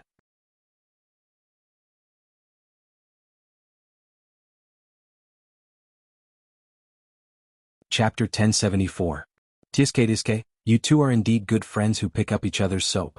Even your statements are so uniform. Xiao Chen glanced at them and mocked coldly. Don't talk about useless things, hurry up and leave. Otherwise don't blame us for being impolite. Jia Huoyin glared at Xiao Chen fiercely. He wasn't afraid of Xiao Chen in front of his grandfather and family members. Xiao Chen shook his head and turned to Miss Xing helplessly. Aya, young master transvestite, you came to attend the ceremony for the appointment of the Jia family's young master under elder son's order, but these guys actually want to drive you away. They really don't give face to Awakening Heaven sect. They don't take you seriously at all. They are courting death. I think you should go back and report and directly launch a war against Demon Sect. Demon Sect war? It doesn't seem to have reached that level yet. Xing Yu declined to comment and said indifferently. Although she didn't know what Xiao Chen wanted to do, since he was here she would cooperate with him. Anyway, she didn't have much of a relationship with the Jia family. Jia Huoyin and Jia Tuyao immediately became silent. Their arrogant expressions were still on their faces, but in the blink of an eye, they were replaced by astonishment. Their faces twisted a little. Originally, they just wanted to drive Xiao Chen away so they could continue the previous topic. They completely forgot that young Master Xing was beside them. As a result, they unintentionally offended Awakening Heaven sect. When Xiao Chen said this, they could still treat it as a joke or a threat. But looking at young Master Xing's response, it didn't seem like he was talking nonsense. Suddenly they didn't know what to do. They subconsciously looked at Jia Jinyan, wanting to ask for help from the most experienced family head. Young Master Xing is right, there is indeed no need. Jia Jinyan was a little disappointed with Jia Huoyin and Jia Tuyao, but he still smiled and came out to smooth things over. Although I have already announced the end of the meeting, we are now just chatting after the meeting. If young Master Xing is interested in our chat, why not? Family head is still the most sensible. Unlike some youngsters who think they're infallible and speak incoherently, they don't know what they're talking about. Xiao Chen did not pursue the matter. Instead, he cupped his hands towards Jia Jinyan. Jia Jinyan smiled. He was very satisfied with Xiao Chen's willingness to quit while he was ahead. His gaze moved back and forth between young Master Xing and Xiao Chen. Although he had not figured out the relationship between these two people for the time being, Qitian sect could not be offended no matter what. Even if the Jia family was one of the three big families in the inner martial arts circle, there was still a big gap between them and Qitian sect, the leader of the demon sect. Musin, what were you guys talking about before I came? Xiao Chen pretended that he did not see Jia Jinyan's probing gaze. He asked calmly, look at all these people fighting so fiercely as if they are going to divide the family property. The Jia clan hasn't reached the point where they are going to divide the family property, right? Well, that's not it. It's just that Jia Huoyin said he wanted to marry Tang Xuanjiao, that is, Tian Xuanjiao. I expressed my opposition, but they wouldn't agree no matter what. They insisted that I give them a reasonable explanation. Jia Muzin explained. Jia Muzin's mood was very relaxed. Since Xiao Qian had returned, he was not so anxious to get angry. Arguing was not his strong point, but Xiao Qian was not to be trifled with. He would definitely teach them a lesson. Oh, isn't it just tape? Just give them some double-sided tape or scotch tape. At worst, give them the expensive 3M tape. What's there to be reasonable about? It's scary to be uneducated. Xiao Qian shrugged his shoulders. He glanced at Jia Huoyin and Jia Tuyao as if they were fools. His expression was very disdainful. Jia Huoyin's face turned red with anger after hearing Xiao Qian's sarcastic words. However, he felt a little helpless in his heart. Xiao Qian was not a member of the Jia clan. The tricks that he had thought of before were completely useless against him. After thinking for a long time, Jia Huoyin could only choose to use the Tang clan as a bargaining chip to threaten Xiao Qian. He hoped that he would know how to retreat. So, Xiao Qian, don't think that just because you have the Open Heaven sect supporting you, you can do whatever you want in the Jia clan. Jia Huoyin shouted without any confidence. Tang Xuanjiao and I already had an engagement. It was decided by the elders of both sides. If you forcefully take her as your woman, aren't you afraid that the Tang clan? As if he did not hear Jia Huoyin's words, Xiao Qian did not wait for him to finish his demonstration. He leisurely turned his head and said to Miss Xing as if there was no one else present, "Lady boy, do you believe that I don't even need to beat him up? That idiot will voluntarily give up and give me Tian Xuanjiao? Che, how is that possible? Of course I don't believe it." Miss Xing curled her lips. Although she said that, she was very curious. She had a faint feeling that since Xiao Qian could say it, he would definitely be able to do it. You don't believe it? Then open your eyes wide and watch. Xiao Qian smiled and did not explain further. Immediately he released his soul consciousness and attacked Jia Huoyin. Jia Huoyin paused for a moment before he said aloud, "It doesn't matter if I'm not afraid of the Tang clan. I choose to voluntarily give up Tang Xuanjiao. In the future she can marry anyone she wants. It has nothing to do with me. If I continue to harass her, I'll be struck by lightning." After he finished speaking, the entire meeting room became silent. It was so quiet that even the drop of a needle could be heard. Everyone was dumbfounded, especially Jia Huoyin's subordinates and Jia Tuyao's group. Their faces were full of disbelief. They did not know what Jia Huoyin was thinking. He actually sent the duck that was already in his mouth back into the hands of Xiao Qian. Jia Jinyan frowned. He was also a little puzzled. Although he had guessed that Xiao Qian might be playing tricks in the dark, he did not feel any demonic qi this time. What was going on? In fact, once a cultivator reached the nascent soul stage, they would have reached a state where they could return to their original state. Unless the other party was also a nascent soul stage cultivator, even a 10th stage venerable realm cultivator at the peak would not be able to sense anything strange. What's wrong? What did I say just now? Jia Huoyin had already regained his senses. Seeing that everyone was staring at him strangely, he could not help but feel a little dizzy. He felt that his head was muddled and he had no idea what had just happened. Since Jia Huoyin has voluntarily given up on this marriage, let's just forget about today's matter. I will let go of the humiliation he gave me before. After all, as the young master of the family, I have to be broad-minded. Don't you think so, Grandpa? Jia Muzin stood up and spoke unhurriedly. He knew that Xiao Qian had secretly done something, so he was not surprised at all. Yes, you're right. All right, if there's nothing else, let's adjourn. Jia Jinyan nodded and took a deep look at Xiao Qian. He was very surprised that Xiao Qian had hidden the demonic qi so well this time. He wanted to ask how he did it, but he felt that this was not the right time. Thus, he walked to the door of the meeting room and left first.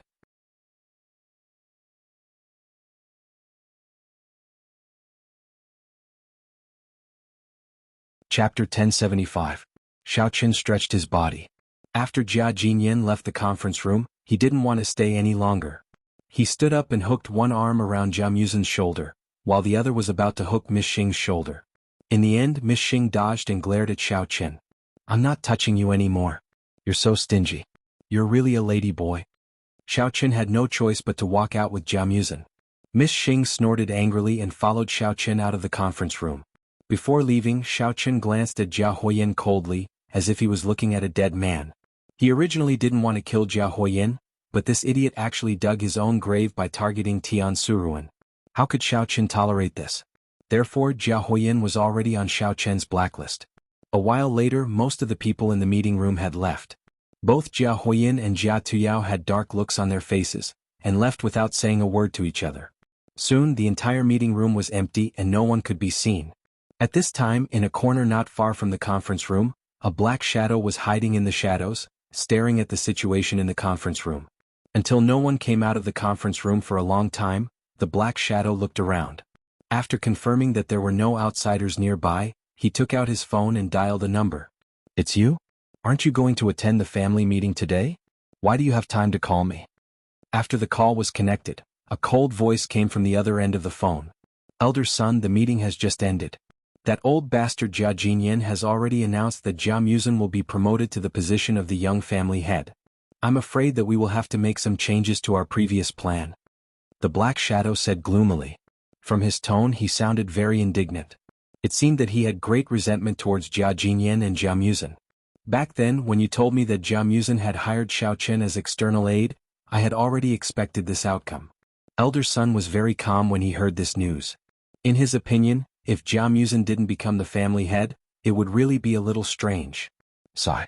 "It's a pity that we've prepared so much in advance, but a piece of rat poop has ruined the whole pot of porridge." The black shadow still hadn't let it go and murmured. Elder son smiled and said indifferently, "But you don't need to be too anxious. Don't we have a backup plan? We can officially start now." "All right. We can start now." The shadowy figure nodded and suddenly remembered something. He asked, "Oh yes, elder son, why did young Master Xing attend the clan meeting today? Moreover, he even said that you sent him here. If you don't let him participate, Awakening Heaven sect will launch a war against the demon sect. What's going on? Is this your arrangement?" Elder son was stunned and a little confused. He shook his head in astonishment and said, "No. I've never given her such an order. Did she tell you this herself? That's not it. We were originally in the middle of a meeting and were about to succeed when Xiao Chen and young Master Xing suddenly barged in. Then, the shadowy figure recounted everything that had happened in the meeting in detail.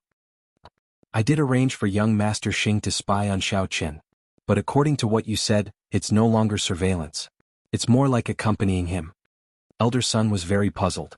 After thinking for a long time he said cautiously, "Could it be young Master Xing betrayed Awakening Heaven sect? That's also impossible. She has always been very loyal to the sect. Ever since she was young, she has never had any problems." However, although elder son said this, he also recalled that although he hadn't contacted Xing last recently, he also hadn't received any calls from her. Logically speaking, after not contacting her for such a long time, if it was a mission in the past, Xing Lash should have taken the initiative to give him a call and report the situation. Could it be that there really was a problem? Elder son, do you think young Master Xing has been used by Xiao Chen? I think you should be more careful. He should have quite a bit of information on Awakening Heaven sect, right? If he turns around and helps Xiao Chen to deal with us, then we'll be in big trouble. The shadowy figure analyzed clearly. He's just a dog raised by Awakening Heaven sect. Elder son snorted lightly and said with a tone full of disdain, "Moreover, I have something on young Master Xing that even she doesn't know about. If she really dares to betray the sect, it'll be as easy as flipping my hand if I want to kill her." Although elder son did have a trace of vigilance in his heart, he didn't intend to tell the shadowy figure that this guy was only a partner of Awakening Heaven sect. There was no need to show fear in front of him. Hee, as the saying goes, even a cornered dog will jump over a wall. I advise you to be careful. The shadowy figure didn't buy it and replied indifferently. You don't need to worry about that. I naturally have my own methods. You just need to clean up your own mess. Otherwise, the foundation of our cooperation will be in danger.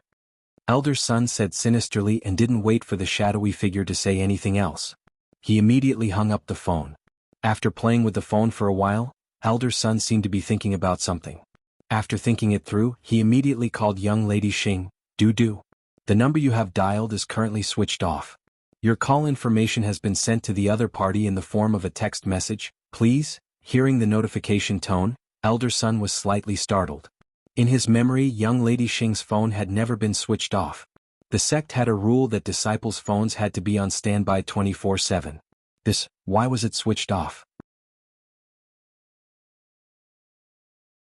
After waiting for a few more minutes, Elder Sun tried to dial young Lady Xing's number again. However, the notification tone was still switched off. This time he was completely infuriated. His fingers flew around randomly as he opened up an app on his phone. He stared at the green confirm button for a while. His fingers trembled slightly in the air, but he didn't press it in the end. Perhaps her phone ran out of battery and she couldn't find a place to charge it. This kind of situation was very normal when she was out on a mission. In the past, when young Lady Xing went out on missions, her completion rate was basically 100%. Furthermore, she had followed Xiaoqin before. It wasn't very likely that she would suddenly betray him this time. Forget it, I'll call her again in a bit. After comforting himself, Elder Sun put down his phone and casually took a book from the bookshelf. He absent-mindedly flipped through a few pages, but his eyes didn't land on the pages. Instead, he stared fixedly at the phone, hoping that young Lady Xing would quickly switch on her phone and give him a reply. Xiaoqin and the others walked towards Jianghu's courtyard. When they reached a place where there was no one, Jianghu let out a long sigh and said, "Xiaoqin, luckily you came back in time. Otherwise, I really wouldn't know how to handle this. Jia Huiyin is really despicable."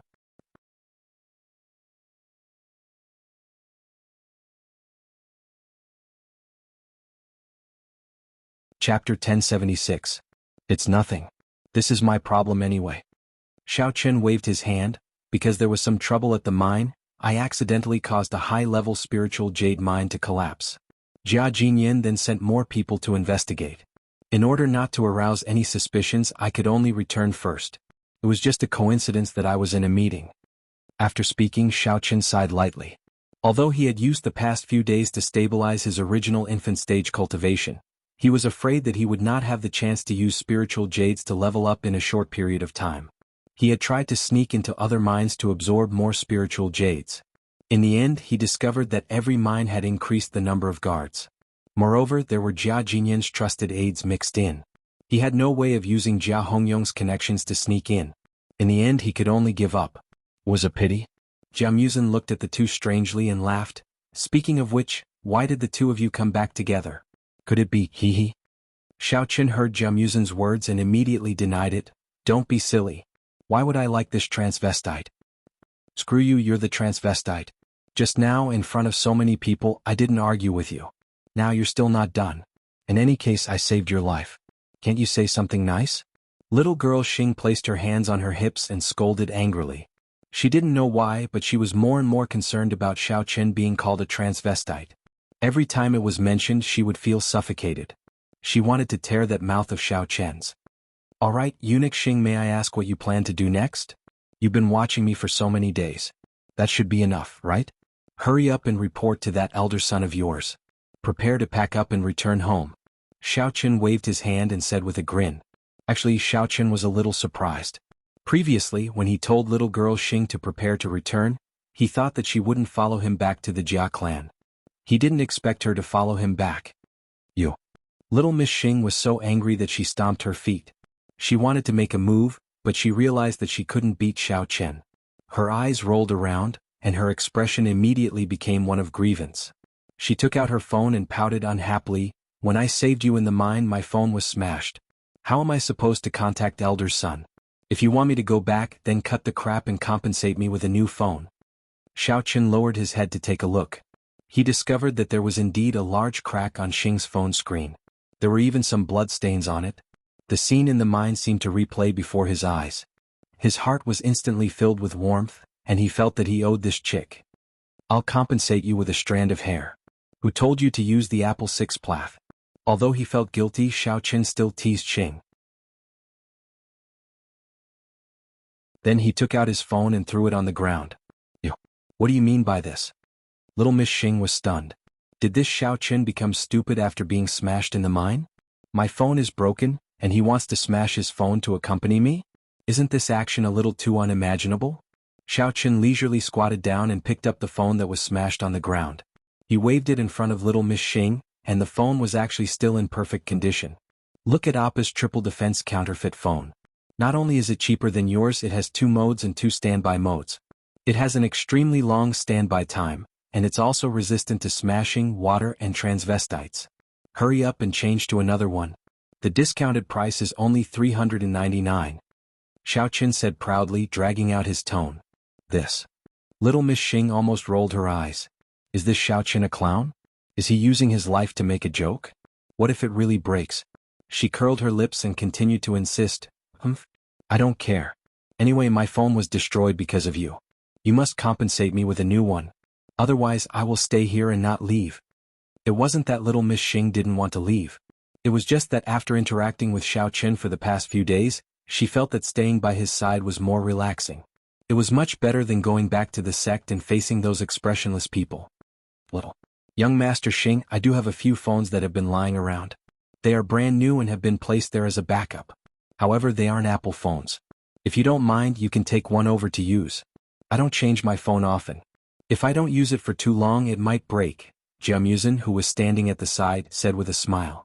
Knowing that little Miss Xing had saved Xiao Chen's life, Jianghu was extremely grateful to her.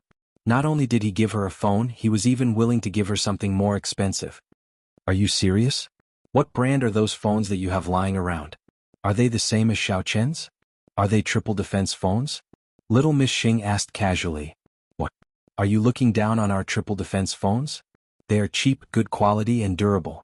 They are much better than your Apple phones. Xiao Chen raised his eyebrows, his face full of displeasure. I'm really not sure about this. It might not even be as good as Xiao Chen's triple defense phone. It was given to me by my family a few years ago. After I left, I didn't plan on contacting my family, so I just left it there. Jianghu recalled and said with a bitter smile. Well, that's fine. As long as it can be used. Little Miss Xing waved her hand. She didn't really mind the triple defense phone. As long as she could make calls and send messages, it was fine. Alright then, wait a moment. I will go find it for you. Jianghu immediately ran to his courtyard.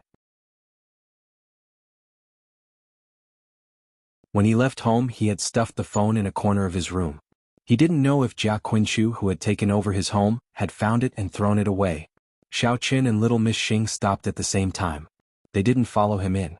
Instead, they stood outside the courtyard and chatted idly. Xiao Qin didn't plan on letting little Miss Xing meet his lovers. When the time came, it would be too troublesome to explain the ins and outs. Furthermore, little Miss Xing was a girl. If anyone got suspicious and got jealous, he wouldn't be able to explain himself. He would have to spend a lot of effort to coax them. Therefore, it was better not to meet them. As for little Miss Xing, she didn't know why she had some hostility towards Qing Minjing and the other girls. Moreover, when she thought about meeting them, she felt a little guilty. Seeing that Xiao Qin had stopped, she also stopped. After chatting for a while, Jianghu ran back with a dusty box in his hand. He excitedly ran in front of Xiao Qin and little Miss Xing. This is it. Luckily, Jia Qinshu didn't take it out. I haven't opened it yet, so I don't know if it's okay. Jianghu handed over the box. Little Miss Xing hadn't even reached out her hand when Xiao Qin took it. He quickly opened the lid and looked inside. He was instantly stunned. This is... little smart? You what? Little Miss Xing was just about to throw a tantrum at Xiao Qin, who had taken action without permission. After hearing what Xiao Qin said, she was also stunned. She watched as Xiao Qin took out the little smart from the box and handed it to her.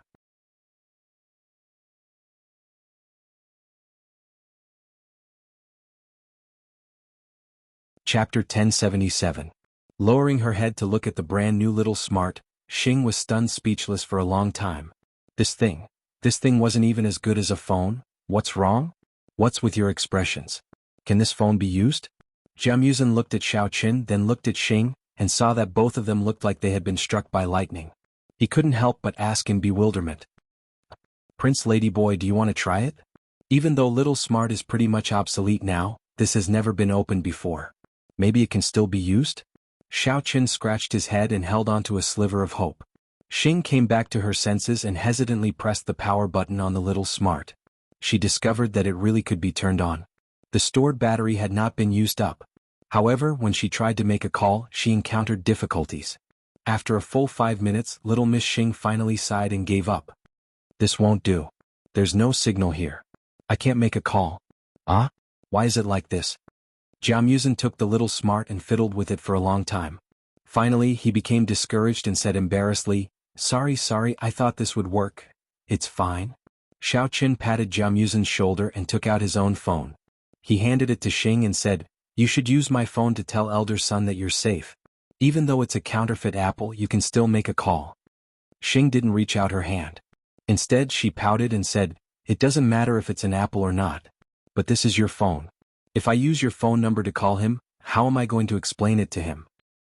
I said, "You're stupid, but you're really stupid." Xiao Chen looked at her with disappointment. "Just say that you look too devilish. I'm attracted to both men and women. I'm preparing to pursue you." Cough cough, you really know how to bullshit. Little Miss Xing choked badly and rolled her eyes at Xiao Chen in annoyance. "How about it? It's fine if you don't accept it. I have nothing to lose anyway." Just as Xiao Chen was about to take his phone back, Xing snatched it away from his hand. She glared at him and walked a few steps away to make a call. "Sigh, women are creatures that say one thing but mean another." Xiao Chen sighed and didn't follow them. He stood there and chatted with Jianghu. Although little Miss Xing was shocked by Xiao Chen's method, after thinking about it, she did not refuse. If she used this excuse, then after she reported it to the sect, she would be able to openly follow Xiao Chen. There would be no need to secretly think of ways to monitor him. Moreover, she would not have to worry about the sect misunderstanding anything. She didn't know why, but she suddenly felt that this job was pretty good. "Hello, is this Elder Son?" Little Lady Xing borrowed Xiao Chen's phone to make a call. It's you? What's wrong with you? Why is your phone switched off?"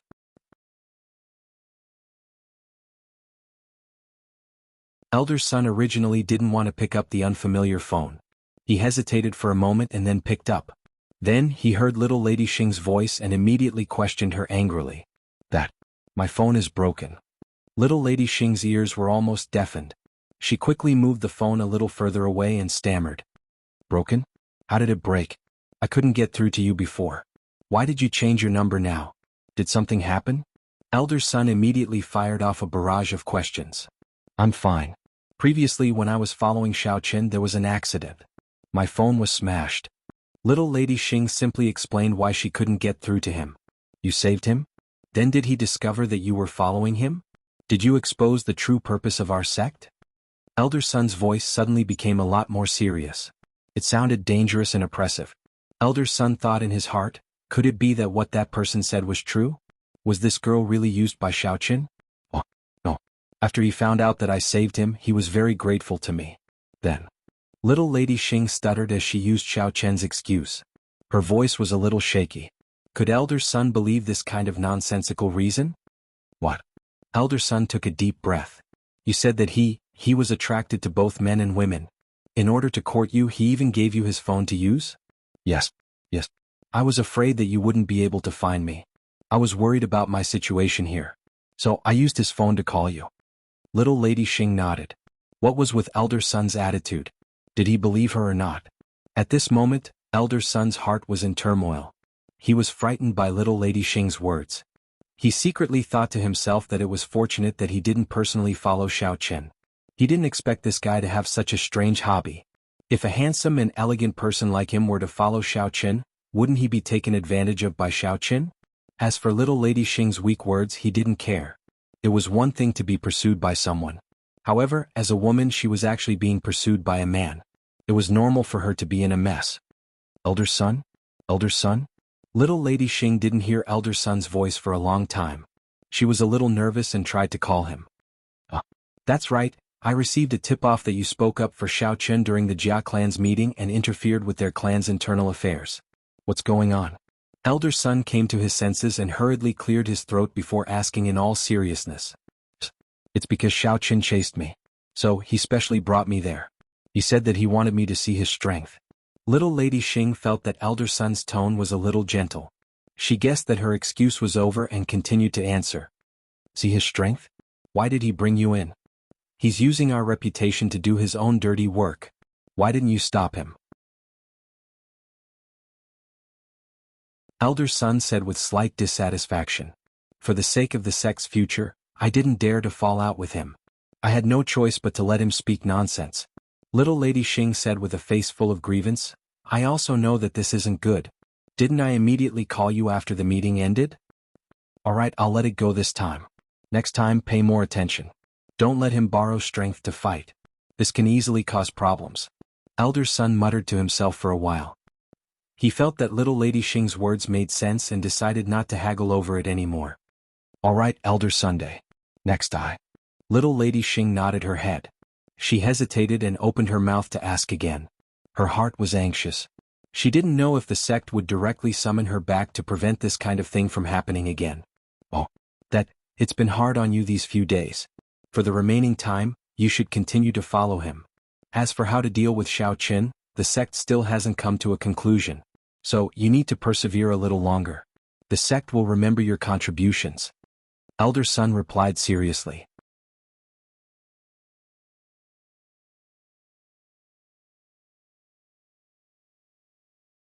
Chapter 1078. You still want to follow me?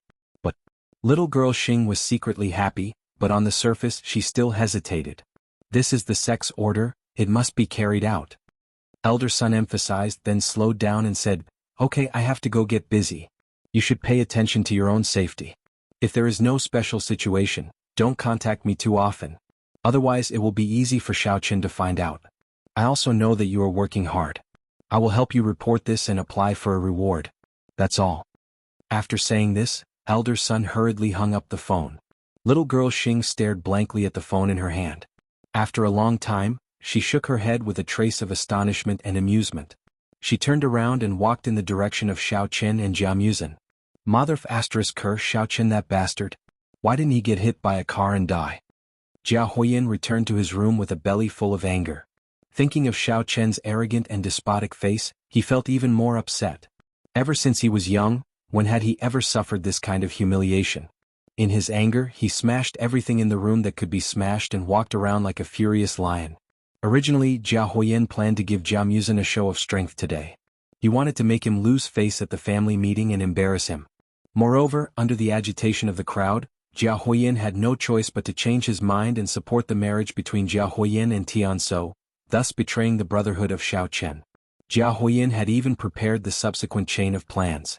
Jia Huiyin planned to find an opportunity to poison Jia Muzhen after the meeting, causing him to die suddenly. He wanted to create a false impression that he felt sorry for Xiao Qin, so he left behind a suicide note and committed suicide with poison. Once Jia Muzhen died, wouldn't the position of patriarch become vacant again? Who would have thought that this was only the first step, but all of his previous efforts were wasted? How could Jia Huiyin not be sullen? A good game of chess was blocked by Xiao Qin's first step. When Jia Yubian pushed open the door and entered, he saw Jia Huiyin's sinister expression and bloodshot eyes. Look at you. You only suffered a little setback and you look like you're about to die. Jia Yubian frowned. He thought to himself that this child was really spoiled by him. He had never encountered a crisis before. He didn't even learn how to remain calm in the face of danger. How is this a little setback? I can't even use the things I had planned before. It's all that damn Xiao Qin's fault. Jia Huiyin shouted in dissatisfaction. His heart was filled with hatred towards Xiao Qin. Don't worry. I don't think this is over yet. We still have a way out. Jia Yubian shook his head and said calmly. After all, he had eaten more rice than Jia Huiyin for many years and was much more experienced. From Jia Yubian's point of view, it was too easy to quietly kill Jia Muzhen and Xiao Qin. Moreover, he didn't need to think about so many roundabout reasons. Really, father? You can kill them? Jia Huiyin stared blankly and hastily asked. His eyes were so bright that they were almost emitting green light. He couldn't wait to strangle the two of them to death right now. Nonsense. You are my son. Why would I lie to you? Jia Yubian rolled his eyes at Jia Huiyin and said snappily. Then quickly tell me, what should we do next? Please give me some pointers. As long as I can kill one of them, no matter how big the price is, I am willing to do it. Jia Huiyin immediately helped Jia Yubian move a chair over and looked at him eagerly. Jia Yubian smiled sinisterly and said indifferently, since Jia Muzhen doesn't know how to retreat in the face of difficulties, then let's just kill him. We will use the method you used before. As long as we are careful when we use the poison, it will be fine. Still use the method you used before? Jia Huiyin frowned. But I didn't make him promise to give me the Tang Sour Horn. He has no reason to commit suicide. Although there is no reason, there are so many people who hate him. How would we know who did it? Jia Yubian said carelessly, moreover, your grandfather is an old fool. He may not be able to find out who did it. If we can frame Xiao Qin or Jia Tuyao, that would be the best. That's true. Jia Huiyin thought for a while and nodded in agreement. In any case, the winner takes all. When he dies, who cares how he died? That's right. You are worth teaching. Jia Yubian glanced at Jia Huiyin with approval. Jia Huiyin thought that he could continue to carry out the plan. His previous dejected look was swept away. He slapped his thigh and said, "Oh right, a few days ago Tang Qianling sent me a little girl. Although she is a bit dumb, she is quite obedient. If I tell her to go east, she won't dare to go west. I can send her to poison him." "Little girl? Are you willing to do that?" Jia Yubian joked. "It's nothing. The woman sent by Tang Qianling is probably not a virgin. He must have played with her already, so I'm not interested." Jia Huiyin waved his hand carelessly. "Let her go. In this way, even if she is discovered, it doesn't matter. After all, she is just a scapegoat. I won't feel bad if she is punished." "Oh, then how do you plan to poison him?" Jia Yubian nodded and asked. "According to the original plan, I will find a chance to poison Jia Muzin when he is alone." Now, Jia Huiyin's eyes turned, and his expression was a bit secretive. "I plan to let the little girl go to the kitchen in the morning and put poison in Jia Muzin's breakfast." "Will this work?" Jia Yubian frowned and objected. The Jia family's kitchen door has a detection device on all year round. No matter who goes in, they will go through this test. This is to prevent people from bringing in poison or explosives. "Hee, father, you don't know about this." Jia Huiyin smiled confidently. "Do you think that I will accept a second-hand product that Tang Qianling gave me if it is useless? That little girl has a natural poison body. She has 5 poisons in her body. She doesn't need to bring any poison. She is a moving poison warehouse and it is absolutely impossible to detect." "Oh? That's really possible." Jia Yubian's eyes lit up, but his expression was a bit doubtful. He asked with a little surprise, "But why did Tang Qianling come here for no reason? I'm afraid it is not as simple as giving you a 5 poisons girl, right? Would he be so kind?" Based on his understanding of Tang Qianling, this kid was also a person who would not get up early without benefits. He was usually busy with cultivation and accumulating wealth. If there was no important matter, he would definitely not come to the Jia family easily. Oh, he mainly came to deliver the 5 poisons secret manual to Tang Quanjiao. After he came, he stayed in the Jia family for a few days. After seeing that Tang Quanjiao was not in any danger after cultivating the secret manual, he returned home and went to cultivate on his own, Jia Huiyin explained. "Deliver the secret manual? Would this kid be so kind?" Jia Yubian knocked on the table and looked like he was deep in thought. "I keep feeling that there is something strange about this. After all, Tang Quanjiao will be a member of the Jia family in the future. Wouldn't it be a waste of the Tang family's resources to let her cultivate the 5 poisons secret manual?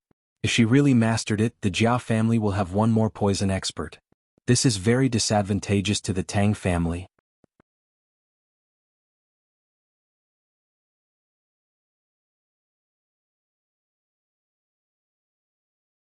Chapter 1079. Jia Yubian carefully analyzed the situation. No matter how he thought about it, he felt that there were many suspicious points. However, he couldn't figure out what was going on. Oh, that seems to be the case. After listening to his father's analysis, Jia Huiyin also felt that something was amiss. Maybe Tang Qianling just wants to use Tang Serjiao as an experiment. How about this? After she marries me, I will ban her from continuing to practice that secret manual, in case she accidentally causes any problems. Currently, Jia Huiyin's mind was focused on getting rid of Jia Muzin and Xiao Chen. As for his fiancée and experimenting with the secret manual, it would be left for later. Jia Yubian didn't object. If Tang Serjiao wanted to practice during this period of time, he would let her practice. If she could really master the 5 poisons secret manual, that would naturally be great. It would also be helpful for Jia Huiyin to manage the family in the future. Even if she couldn't master it, it didn't matter. In his opinion, as long as a woman knew how to manage the family and carry on the family line, it was fine. The two of them whispered in the room for a while and discussed the follow-up details. At night, Jia Huiyin went out in high spirits. Before he left, he even found a servant to clean up his messy room. The next morning, a vigorous figure came from the back mountain of the Jia family. It was Jia Jinyan, who had just returned from his morning exercise. As he had been busy with the family competition and had to entertain the visiting guests, Jia Jinyan almost didn't have time to exercise. Today he finally had some free time, so he went to exercise for a while. In fact, Jia Jinyan liked to exercise in the back mountain for another reason. In the past, when he was exercising in the morning, he accidentally discovered a hidden place in the back mountain that was very helpful for recovering from his internal injuries. He had secretly investigated for a long time, but he still couldn't figure out the reason. Later on he decided not to investigate further. In any case it seemed to be beneficial and harmless. When he passed by the kitchen, Jia Jinyan originally planned to go in and eat breakfast. However, when he turned his head, he just happened to see a sneaky figure sneaking in from the side door. Jia Jinyan's eyes flashed and he immediately became alert. He quickly used his movement technique to follow, wanting to see what this person was going to do. With light steps he arrived at the side door. Jia Jinyan held his breath and concealed his figure. He secretly turned his head and looked through the gap in the door. The sneaky man was dressed in black and had a black mask covering his face. He was walking towards the stove where the breakfast was placed. Jia Jinyan remained calm and continued to watch silently. There was a detection device at the entrance of the kitchen. Dangerous items could not be brought in, but this man in black had walked in so easily. Could it be that he had another purpose? The man in black walked to the stove and looked around. After confirming that there was no one around, he stretched out his hand and closed his eyes, as if he was preparing something. Gradually, a ball of purple light appeared in his hand, emitting strange ripples. The black-clothed man injected the ball of light into one of the breakfasts. Seeing this scene, Jia Jinyan turned pale with fright. He didn't expect the man in black to have such a trick. He wanted to poison the breakfast. He was planning to poison the Jia family to death. How dare you? How dare you put poison in your food? I think you are tired of living. Jia Jinyan shouted. He pushed open the kitchen door and slapped at the black-clothed man. Although he was furious, Jia Jinyan didn't use his full strength. He only used 70% of his strength. First, he didn't know the strength of the black-clothed man, so he didn't dare to attack without defending. Second, he wanted to keep him alive so that he could interrogate the mastermind behind the scenes. What? The black-clothed man, who was concentrating on poisoning the breakfasts, was startled by Jia Jinyan's roar. He turned his head subconsciously and suddenly felt a fierce chi coming at him. The purple light in the black-clothed man's hand disappeared without a trace. He made an extremely fast reaction and quickly dodged to the side. Boom! With a loud noise, a big hole was blown in the wall of the kitchen. Although the black-clothed man avoided the fierce chi and was not injured, the black mask wrapped around his face was shattered by Jia Jinyan's chi, revealing an exquisite and beautiful face. If Xiao Chen were at the scene, he would be so shocked that he couldn't speak. The black-clothed man in front of him was Tang Tang, who had been missing for a long time. The huge explosion attracted a lot of people.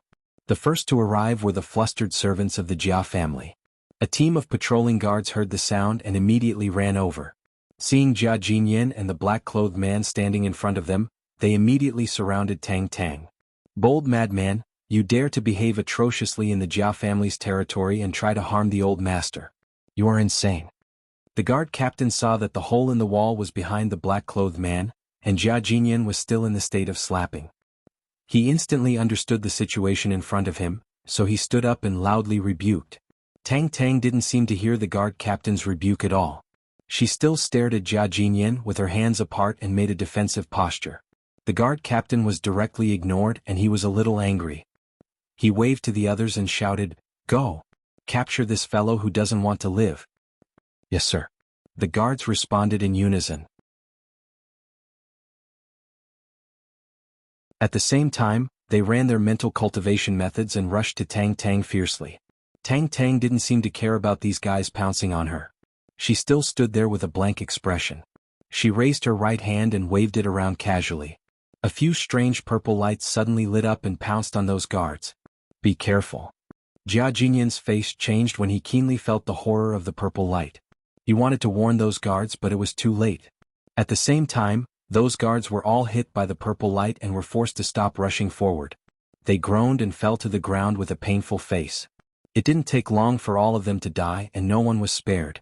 Jia Jinyan was so angry that his lungs were about to explode. He didn't expect that he intended to be merciful, but the girl's every move was fatal. He was angry and said with a gloomy face, "I will give you one last chance. As long as you are willing to tell me who ordered you to poison me, I will let you die in one piece." Although Jia Jinyan's tone was very cold and his aura was very oppressive, Tang Tang didn't seem to listen to his words at all. She didn't even look at those guards who fell to the ground. She still stood there motionless, looking at Jia Jinyan with a blank eyes and a stiff face.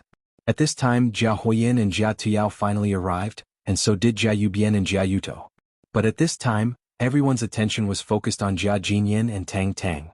No one noticed that Jia Huoyin and Jia Yubian didn't come from the direction of their residence, but from an abandoned room nearby.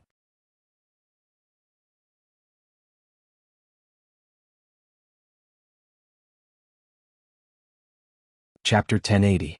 In fact, Jia Huoyin and Jia Yubian had chosen a place to hide in a nearby room to observe the situation. They didn't expect that Tang Tang would be so unlucky to be caught by Jia Jinyan.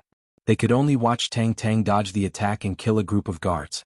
Originally, they didn't want to show themselves so soon, but seeing Jia Tuyao and Jia Yuto coming, they knew that it would be inappropriate for them to not show themselves. Therefore, they had no choice but to sneak out of the room when no one noticed them. On the other hand, Jia Huoyin and Jia Yubian were also a little worried. Although Tang Tang looked a little dumb and didn't speak, they would be in big trouble if she suddenly sold them out under Jia Jinyan's coercion. Fine. Since you don't want to say it, don't blame me for being rude. Jia Jinyan waited for a while. Seeing that Tang Tang turned a deaf ear to him and the guards' corpses lying on the ground, he was also angry. He warned her coldly and immediately showed the strength of the 10th level of the Venerable Realm. He used all his strength and slapped Tang Tang's chest out of thin air.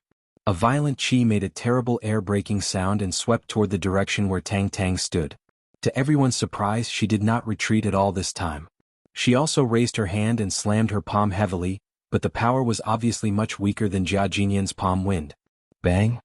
The palm wind from the two sides collided with each other in an instant. Tang Tang's chi did not even stop for a moment and was directly swallowed up. Then she was blasted out and fell heavily on the ground not far away. Then she opened her mouth and spat out a mouthful of blood. Her face was pale and it was obvious that she was seriously injured. Jia Huoyin and Jia Yubian quietly looked at each other. Both felt a little pity. Seeing Jia Jinyan's powerful palm, they thought that Tang Tang would be killed. They didn't expect that she was still alive. But after looking at each other, their eyes went in different directions. Jia Huoyin stared at Tang Tang, who fell on the ground. Looking at her pale face, it was estimated that she wouldn't live long. Now Jia Huoyin only hoped that she would die quickly. Since her whereabouts had been exposed, it was useless to force herself to live. As for Jia Yubian, he looked at Jia Jinyan, who was as steady as Mount Tai. Jia Yubian's expression became a little unpredictable when he failed to kill Tang Tang with his palm. His eyes flashed as if he was thinking about something. You're lucky that you're still alive after being hit by my palm. I pity you as a weak woman and don't want to take your life. If you're willing to tell me who the mastermind is now, I may let you run your own course. Otherwise. Jia Jinyan did not notice Jia Yubian's eyes. He walked slowly to Tang Tang and stared at her as if he was looking at a dead person. He condensed martial chi in his hands, but he did not immediately make a move. Jia Jinyan still wanted to get some clues from Tang Tang. This woman was obviously used as a tool, so he didn't want Tang Tang to die so easily. At least, he wanted to know who wanted to frame the Jia family with such a despicable method of poisoning. Tang Tang struggled for a while and spat out another mouthful of blood. She gritted her teeth and tried to stand up, but she failed several times. She didn't say a word and just stared at Jia Jinyan with an unyielding look. Grandfather, don't waste your breath on this bitch. Just slap her to death.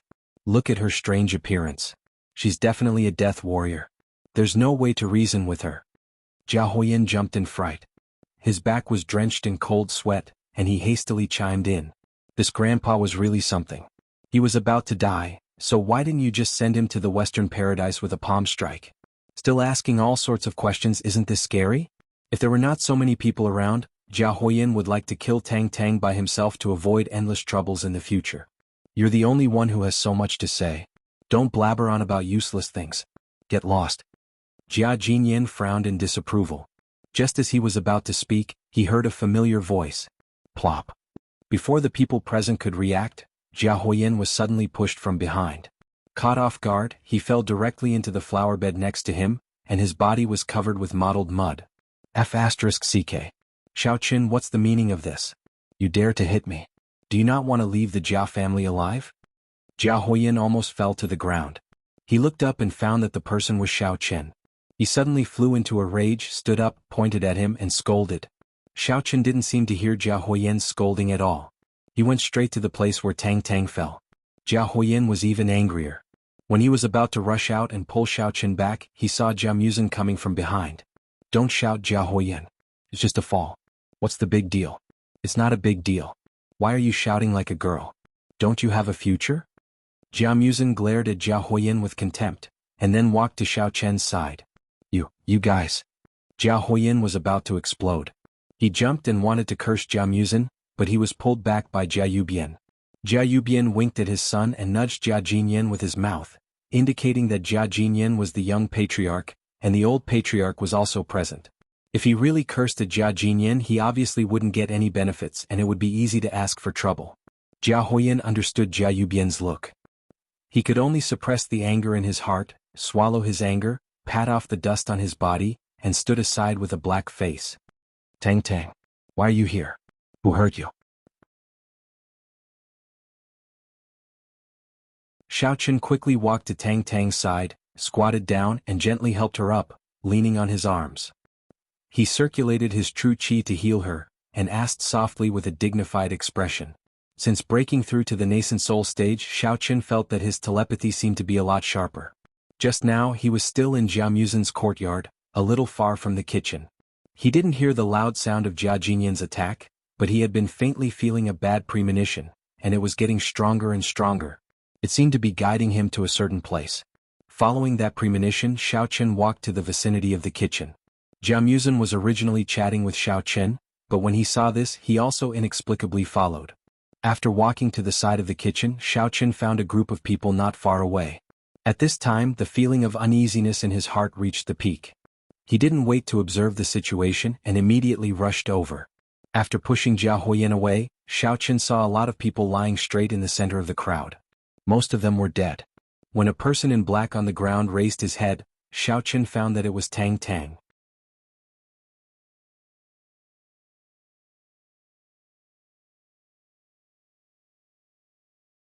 Chapter 1081.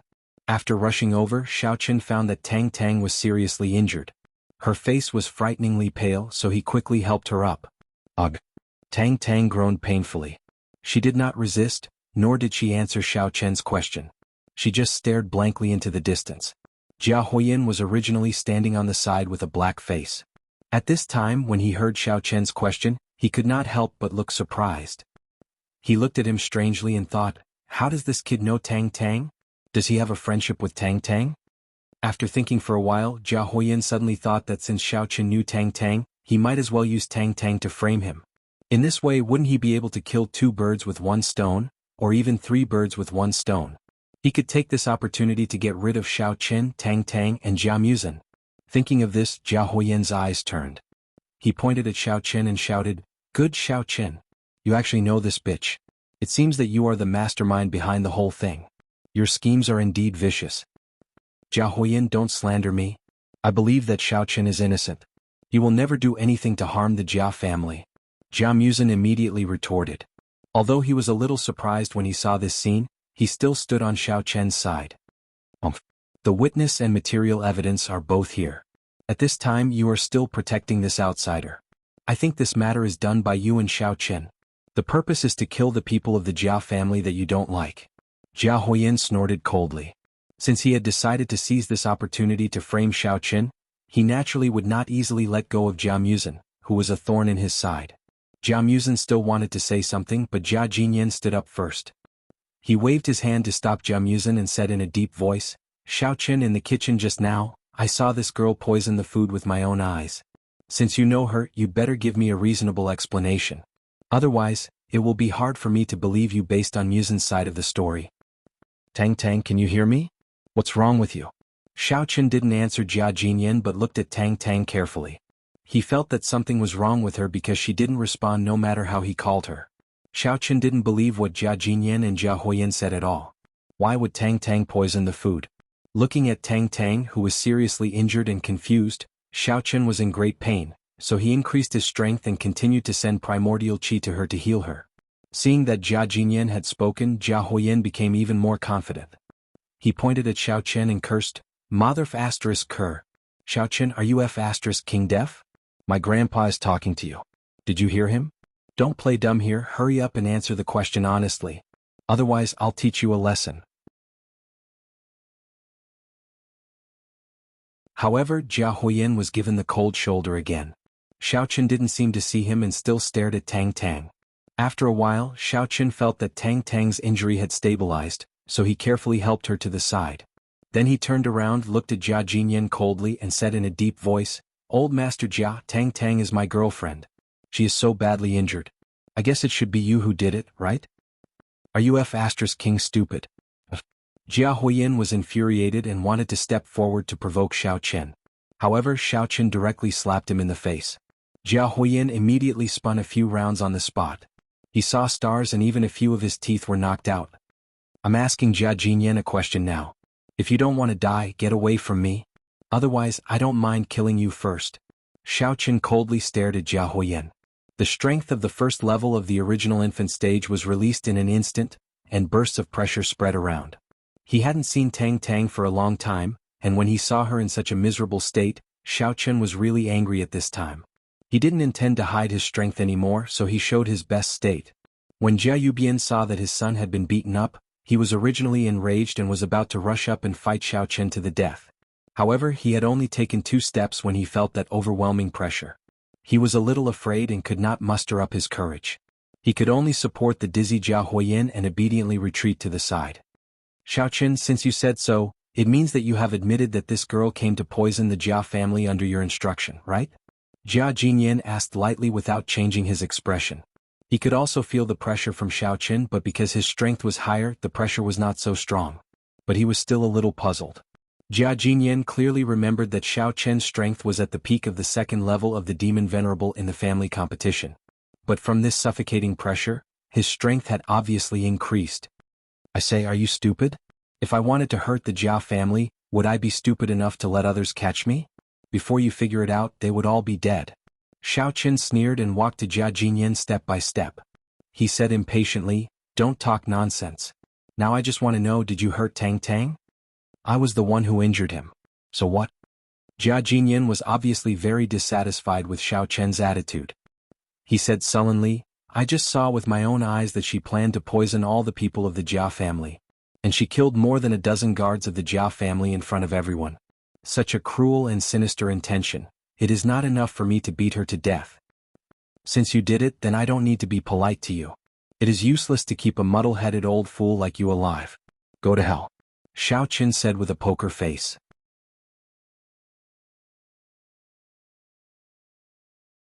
Then he urged his primordial qi to gather in his right hand and slapped at Jia Jinyan.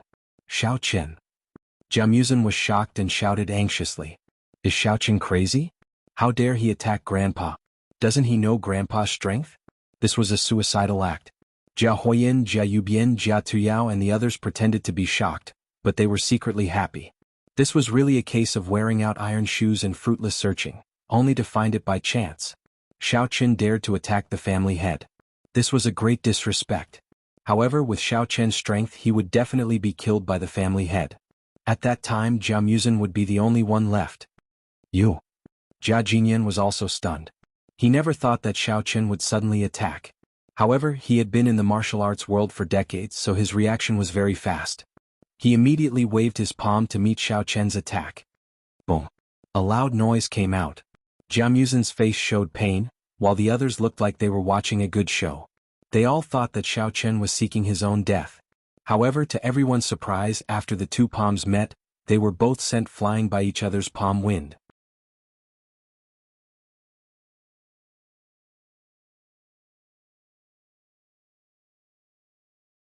Chapter 1082. Wah. Xiao Chen spat out a mouthful of blood and his body slammed into the wall behind him. His entire body sank into the wall. He felt a sharp pain in his right hand. His internal organs felt like they were being churned by a blender. They no longer belonged to him. His entire face was contorted in pain. Jia Jinyan landed heavily on the ground nearby. Although he did not spit out blood, his face was pale and he did not seem to be in a good state. However, apart from the churning blood in his chest, Jia Jinyan was extremely shocked. He could not figure out how Xiao Chen's strength had increased so much. You're not at the peak of stage 2 martial honor? What exactly is your strength?" Jia Jinyan held his chest with difficulty and stood up. He stared at Xiao Chen and asked in shock. When Xiao Chen attacked just now, the strength he displayed was extremely vague. It seemed to be at the peak of stage 3 martial honor, but at the same time, it seemed to be at the peak of Stage 5 martial honor. It was hard to tell. However, the martial skill he used was extremely ferocious. It did not match his cultivation level at all. How many trump cards does this Xiaoqin have? Why are you asking so many questions? Are you feeling guilty? Do you feel that it's very shameful for a dignified patriarch of a family to be injured by a wandering cultivator from the secular world? Xiaoqin struggled free from the wall as well.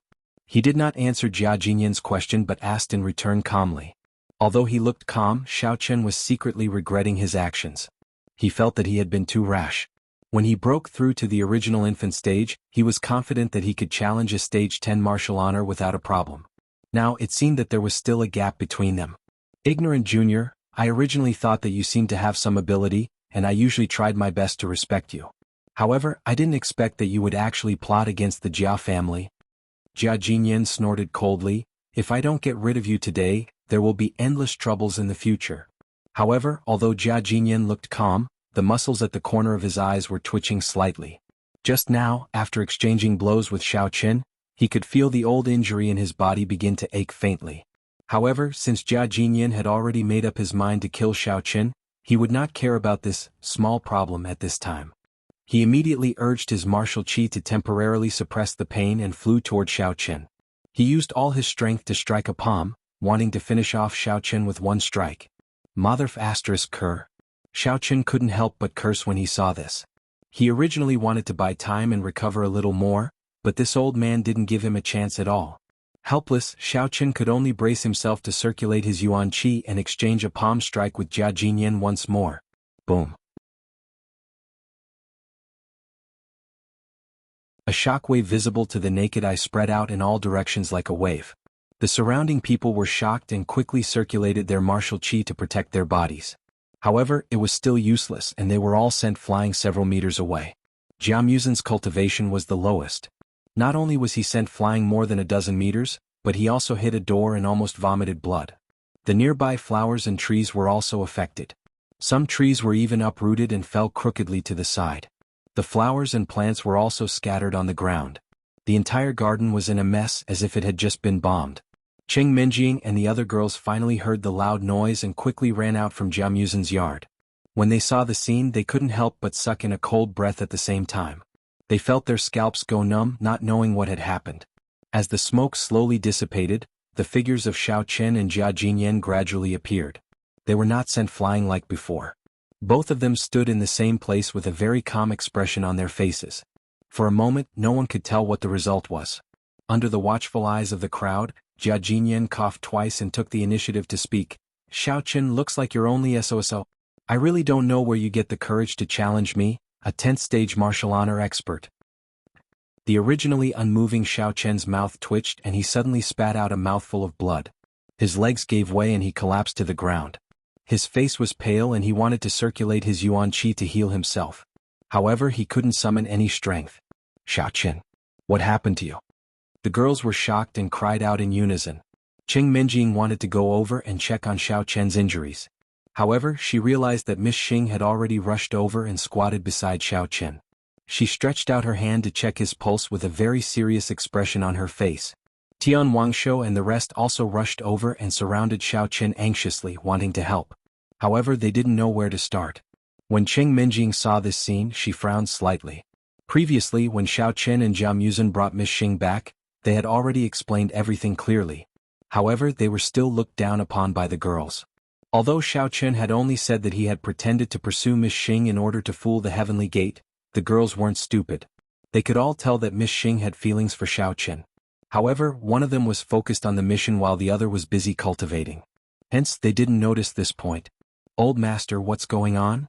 After a short examination, little girl Xing confirmed that Xiaoqin was only heavily injured and that his life was not in danger. She stealthily took out a pill and stuffed it into his mouth from a hidden angle. Then she stood up and asked with a serious expression. Young Master Xing, let me explain. Jia Huiyan ran over and looked at Xiaoqin, who was lying on the ground, with contempt. He pointed at Tang Tang, who was curled up in the corner, and said, "It was Xiaoqin who instructed that bitch Tang Tang to come to the Jia family's kitchen and poison it. She wanted to poison the entire Jia family. In the end, my grandfather happened to see it and caught her red-handed. I didn't expect her to resist so stubbornly. My grandfather had no choice but to execute her on the spot. What? Tang Tang? When Cheng Minjing heard this name come out of Jia Huoyan's mouth, she was stunned. She quickly looked in the direction of Jia Huoyan's finger and saw Tang Tang sitting there with a dull look in her eyes. She didn't move or speak and no one knew what she was thinking. After seeing that Miss Xing had treated Xiao Qin, Cheng Minjing immediately ran over to help Tang Tang up. She shook her and asked in surprise, Tang Tang? Tang Tang, why are you here?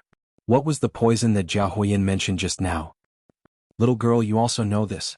Tang Tang? Jia Jinyan felt a little strange. Why did the other girls around Xiao Qin didn't have much reaction when they saw Tang Tang, but this girl was the only one who took the initiative? Oh, she's Xiao Qin's high school classmate and also my classmate.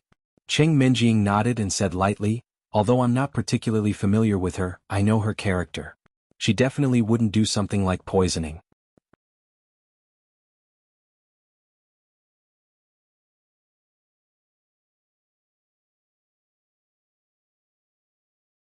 Chapter 1083. After the explanation, Cheng Minjing tried to call Tang Tang a few more times. She found that Tang Tang's eyes were still blank and did not respond to her at all. Cheng Minjing was even more puzzled. She asked again, Old Master, may I ask what's going on? Aha, I knew it. Xiao Qin must be the mastermind. You see, he is so crazy that he even used his high school classmate. Jia Huoyan became even more excited. He jumped and pointed at Cheng Minjing saying, Since you know her, you are obviously in cahoots. Jia Jinyan's face was gloomy, and his expression was somewhat ugly. His eyes moved back and forth between Xiao Qin and Cheng Minjing, and from time to time, his eyes stopped on Miss Xing. His eyes kept flickering as if he was thinking intensely about something. Grandpa, I think we should arrest all of them and torture them. I'm sure the truth will come to light. Jia Huoyan walked quickly to Jia Jinyan and urged loudly. He was eager to have more scapegoats so that the possibility of him being suspected would be smaller. Jia Huoyan, don't talk nonsense. Jia Muzhen walked over from not far away. Although he felt that his bones were falling apart, he endured the pain and gritted his teeth, saying, Cheng Minjing would never do such a thing. Miss Tang Tang was obviously framed. Do you think others are as despicable and shameless as you? Humph, even now you are still speaking for them. Are you still a member of the Jia family? I think you are also involved in the poisoning this time, right? Tell me, do you want to poison me and Jia Tiao to death so that you can call the shots in the Jia family in the future? Jia Huoyan snorted and immediately retorted. Since things had come to this, Jia Huoyan decided to simply go to the extreme and directly trample on Jia Muzhen until he could never rise again. I say, Jia Huoyan, your imagination is quite rich. Just when everyone was in a deadlock, a voice suddenly came from behind Tian Suru. The voice was so familiar that everyone couldn't react for a moment. They all looked in that direction in surprise. Xiao Qin spat out a mouthful of turbid air and opened his eyes. He stood up as if nothing had happened and patted off the dust on his body. He looked at Jia Huoyan and said with a cold smile, With your negative IQ, I only need to move a finger to crush you until you can't be more dead. Is there a need to go through so much effort and waste poison? This is impossible. How can you be fine? Weren't you beaten to death by my grandpa just now? Jia Huoyan stared at Xiao Qin in disbelief. He even thought that he was hallucinating. He could not help but pinch his thigh fiercely. It was so painful that he took a deep breath. Only then did he believe that he was not dreaming. Oh, I think I have too much blood. Can't I just spit some out? Xiao Qin waved his hand and said calmly, Looks like your IQ is really low. Spitting blood is spitting blood and dying is dying. These are two completely different things. How can you talk about them together? I think you should go see a psychiatrist and have a good look at your brain. Although he was mercilessly mocking Jia Huoyan, Xiao Qin's heart was filled with emotion. Fortunately, he was now in the nascent soul stage. Otherwise, he would definitely be dead. It turned out that when a cultivator in the nascent soul stage suffered a fatal injury, the vitality in their body would automatically repair the injured area. They no longer needed to adjust their breathing to heal. Furthermore, the speed of recovery would be several times faster than before. This was a special skill of cultivators in the nascent soul stage. In other words, as long as Xiao Qin wasn't killed instantly, he would be able to recover in a short period of time. Furthermore, he would be able to resurrect with full strength. However, Xiao Qin didn't know about this before. He only found out about it after being reminded by the Elder Heaven Ancestor when he was heavily injured. Therefore, before Cheng Minjing and the others arrived, Xiao Chen had already recovered by 30 to 40%. In addition, Xing Minjing also fed Xiao Chen a medicinal pill. This greatly increased the speed of his recovery. When he stood up, he was basically in peak condition. "I'll be Xiao Chen. It's great that you're fine. Sister Sourness knew that you wouldn't leave me alone so easily. I almost scared Sister Sourness to death just now." Tian Sourness was the closest to Xiao Chen. At this moment, she cheered and rushed into Xiao Chen's arms. She hugged him tightly and showed off their love in front of everyone. Ling Er and Ling Qinshu also heaved a sigh of relief. The two looked at each other and could see the relief in each other's eyes. These girls were really scared. All right. Sourness, let go of me first. Otherwise that idiot Jia Huoyan will spew shit again. Xiao Chen lightly patted Tian Sourness's back and pushed her away. He first smiled at Xing Minjing, then nodded at Xing Minjing and took 2 steps forward to stand in front of Jia Jinyan. Jia Jinyan's expression changed slightly as he forced a smile and said, "It's good that you're fine. Otherwise this old man will have to deal with your romantic debts. It's very troublesome." Xiao Chen crossed his arms and looked at Jia Jinyan indifferently. He said, "Family head Jia, I think you shouldn't force yourself. Compared to my insignificant injuries, it seems that your injuries are more serious." As soon as these words came out, everyone present was stunned. They didn't understand what Xiao Chen meant. They couldn't help but turn their heads and look at Jia Jinyan. Especially Jia Muzin and Jia Tuyao, who were standing relatively close to him.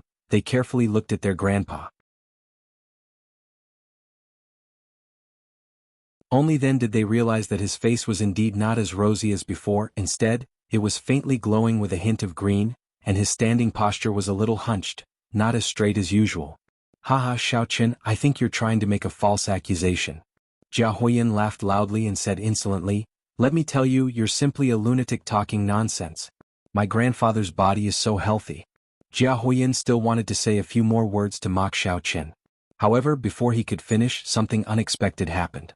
Jia Jinyan suddenly opened his mouth and spat out a mouthful of black blood. He helplessly smiled and said, "Hee, this old man has indeed underestimated you. I thought I hid it very well.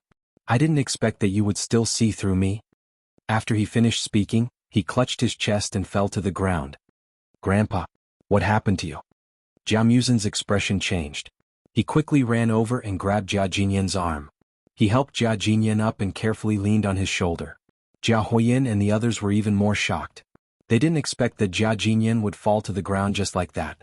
They suddenly didn't know what to do. However, Jia Yubian and Jia Yuto were still relatively calm.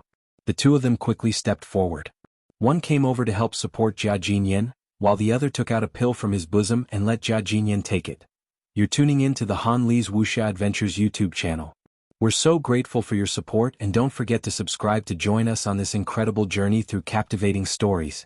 Your generosity through donations truly makes a world of difference, as it's the primary source of revenue that allows me to expand and enhance this channel for you. Thank you from the bottom of my heart for being a part of this adventure.